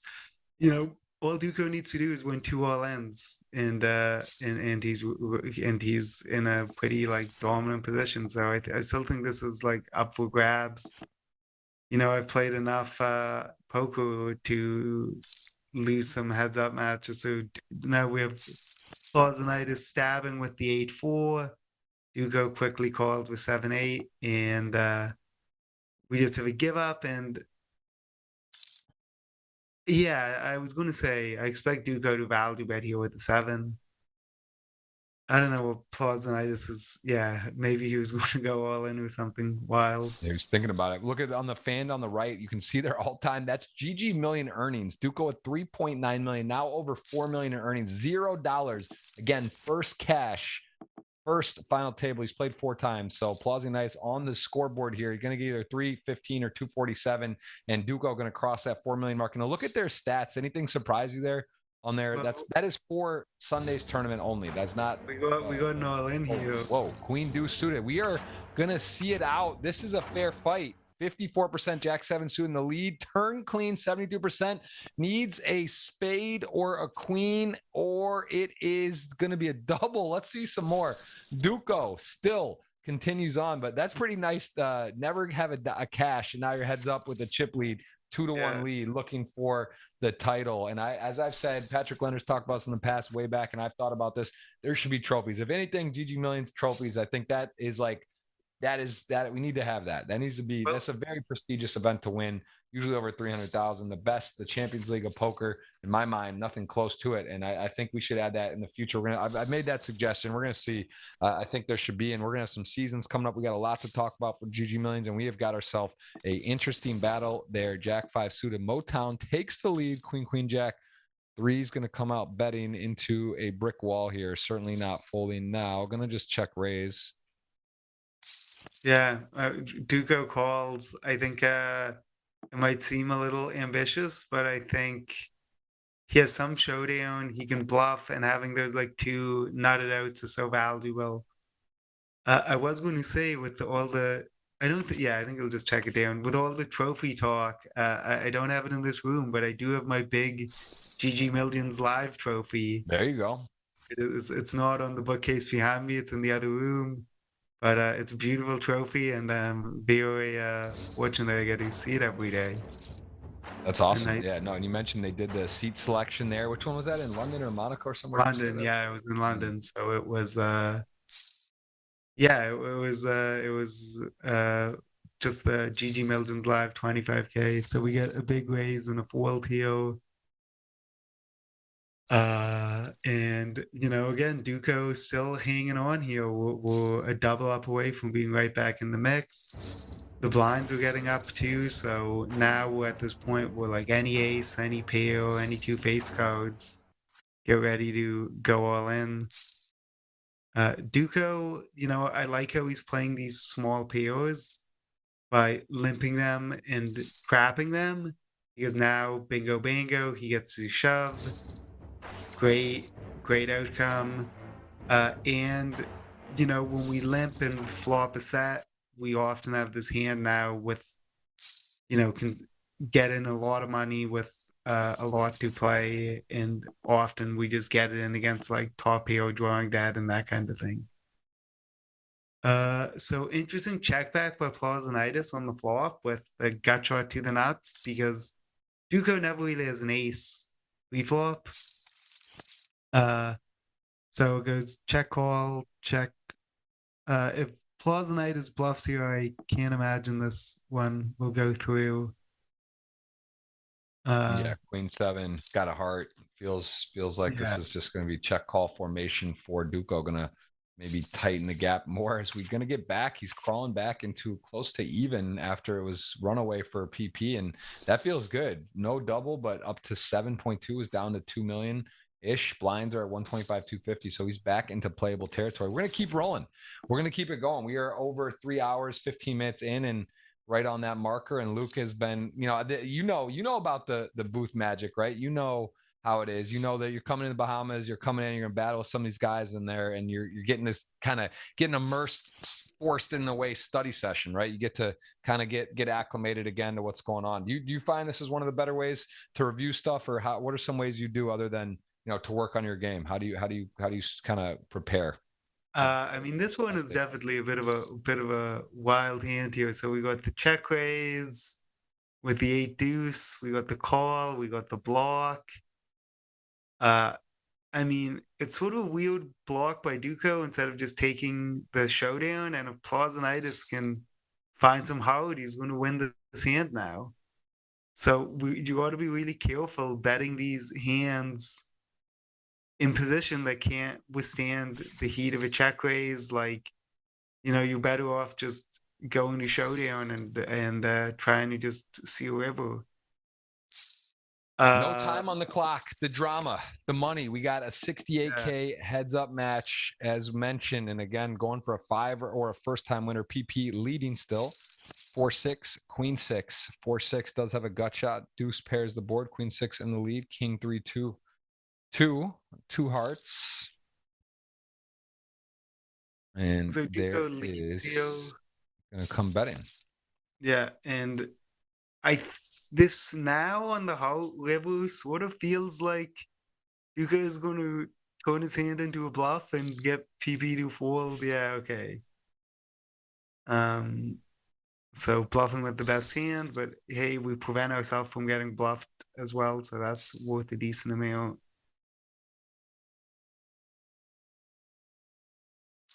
PP shoots him up with King 2. I can't imagine Jack 9 going anywhere.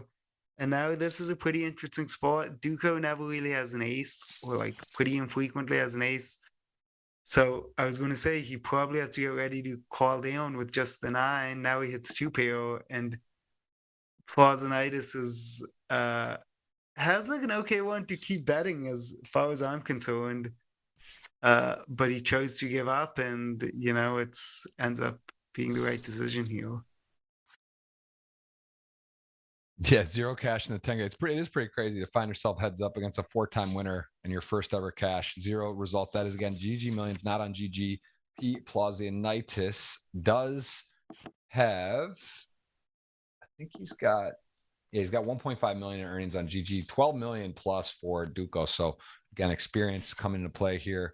We'll see how that works out. Of course, heads up. You mentioned, I've talked to so many people about this. When you get about even stacks heads up and the blinds are big, you get into 20, 30, 40 blind territory, the skill gap or the, you know, how it works, it's pretty tight, right? It's like there's not, you're going to play, you only get so many times to play. It's not like it's 90-10 or 80-20. It's tighter on how it shakes out. Oftentimes it's a flip or a cooler or just, you know, a couple things. Of course, there is a lot of skill.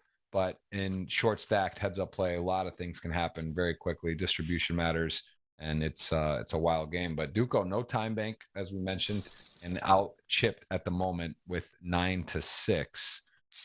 At Titan, though, it's very tight. It's flip flopped a few times. We've had certainly a battle here. Queen 8, 9-7 now. 250K big blind going to shoot up the Queen 8, slightly better than a computer hand. Queen 7 off, dead middling hand heads up, and 9-7 not going to peel. Not going to peel. I think heads up, you probably got to see a flop with the 9-7 there.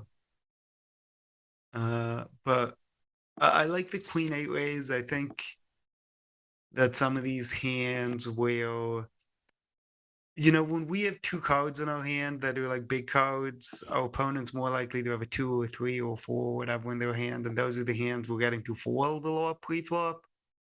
So I think heads up, we like raising some of those 2 big card hands. And here they just check it down. Jack high, queen high, both have enough like showdown. They don't want to bluff, even though it's pretty marginal, the jack high showdown.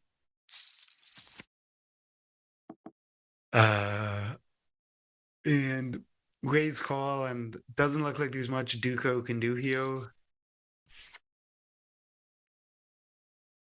Yeah, it's tough when you got the zeros on the shot clock. You feel vulnerable. It feels like it's wide open here as it's pretty even. I don't know. BP's shown me a lot of aggression, a lot of heart in spots too, though. He's definitely not rolling over. These guys both have tricks. They're both talented. This feels like could be the one. 8's going to shove. Ace-6 suited. He has got a lot of hand for heads up. Also not super deep. Shot clock 0. He's got 3 seconds, 2 before his hand's dead. He is going to, the last second put it in. Can he find it? Most of the chips on the line here. 12 mil. The full sweat, ace or a diamond. It is an 8. Oh, wow. It's a set, though. Wait, river board pair would end it. There it is. Oh, my goodness. That is quite a run out for his first win. Duco's going to have to wait for 5. Pete Plazinitis, Lithuania. First win, first cash. Going to get the glory there. 315. What a run out that was. That is a crazy finish, Luke. In the building, Luke Greenwood, 8 million in lifetime earnings. This was a long one, a fun one, great time. I appreciate it. Give me your overall takeaway. Who? Give me something. What's your full? Like, give me what stands out. It was a really fun final table. I mean, it lasted a long time. I think in the end, the guy who probably played the best poker today, Plazinitis, won. A deserved champion. We had a lot of interesting stuff early on, and I think it was everyone was trying to play pretty cagey and get like the pay jumps, but then once we got 3-4 handed heads up, we saw people open it up. We saw more bluffing. We saw a lot more interesting stuff going down, and yeah, it was a lot of fun, and I had a great time commentating on it. Yeah, it was awesome. I really do appreciate it. Again, Luke Greenwood joins us. He has been a second-time guest, GGMillion champion live, the 25K, as well as the online version. And we saw him at a final table even recently. And, of course, him and his brother, two great players, the very strong competition. They play in the highest buy-ins in the world. You can go ahead and look them up and hopefully get them on the podcast here in the Bahamas when I'm down there. And there it is, like Ben CB, 18.66, made a run at it, was chip leader with 6 or 7 left. And started out as the shortest stack, as you can see, 8.74 to 1 if you put it on PP, his first win. Duco was your chip leader, was the favorite, has 4 titles, still has 4 titles, picks up 247, puts him over 4 million lifetime earnings there, as well as Brinkini, no stranger to the bright lights, 73 million lifetime earnings, 6 million in earnings last week in Monaco, and he did have to settle for a non-title again. No GGMillion title, we'll have to wait. And Luke, man, appreciate it. I will see you in the Bahamas. We got a dinner, I think. Let's see. We'll have to do dinner either way. But as it turned out, no one got. We'll flip for it. It was a void. So we'll have to pick something. We can go Dutch and split it up. It'll be fun. But I appreciate it very much, everyone. We'll see you next week on Tuesday, same time, same place. Make sure you tune into the pregame show. That is a little nuance from lately, where we have been doing that. We go through the 9 contestants, look at the last week's winning hand, as well as 3 hands from the top stack. So that's fun. Plus the betting odds, which is in-game client of GG. Give a little bit of a preview on that. You guys can, of course, take part in that if you do have a real money account. And the winner, congrats, Twitter, Jeff Goes Poker, that $50 cash putting up there. And then the 2 winners today, $50 and $100 live, as always. Appreciate it. Everyone at the audience, legends, thank you. Luke, see you in Bahamas. Everyone else, see you next week on Tuesday. Great, thanks.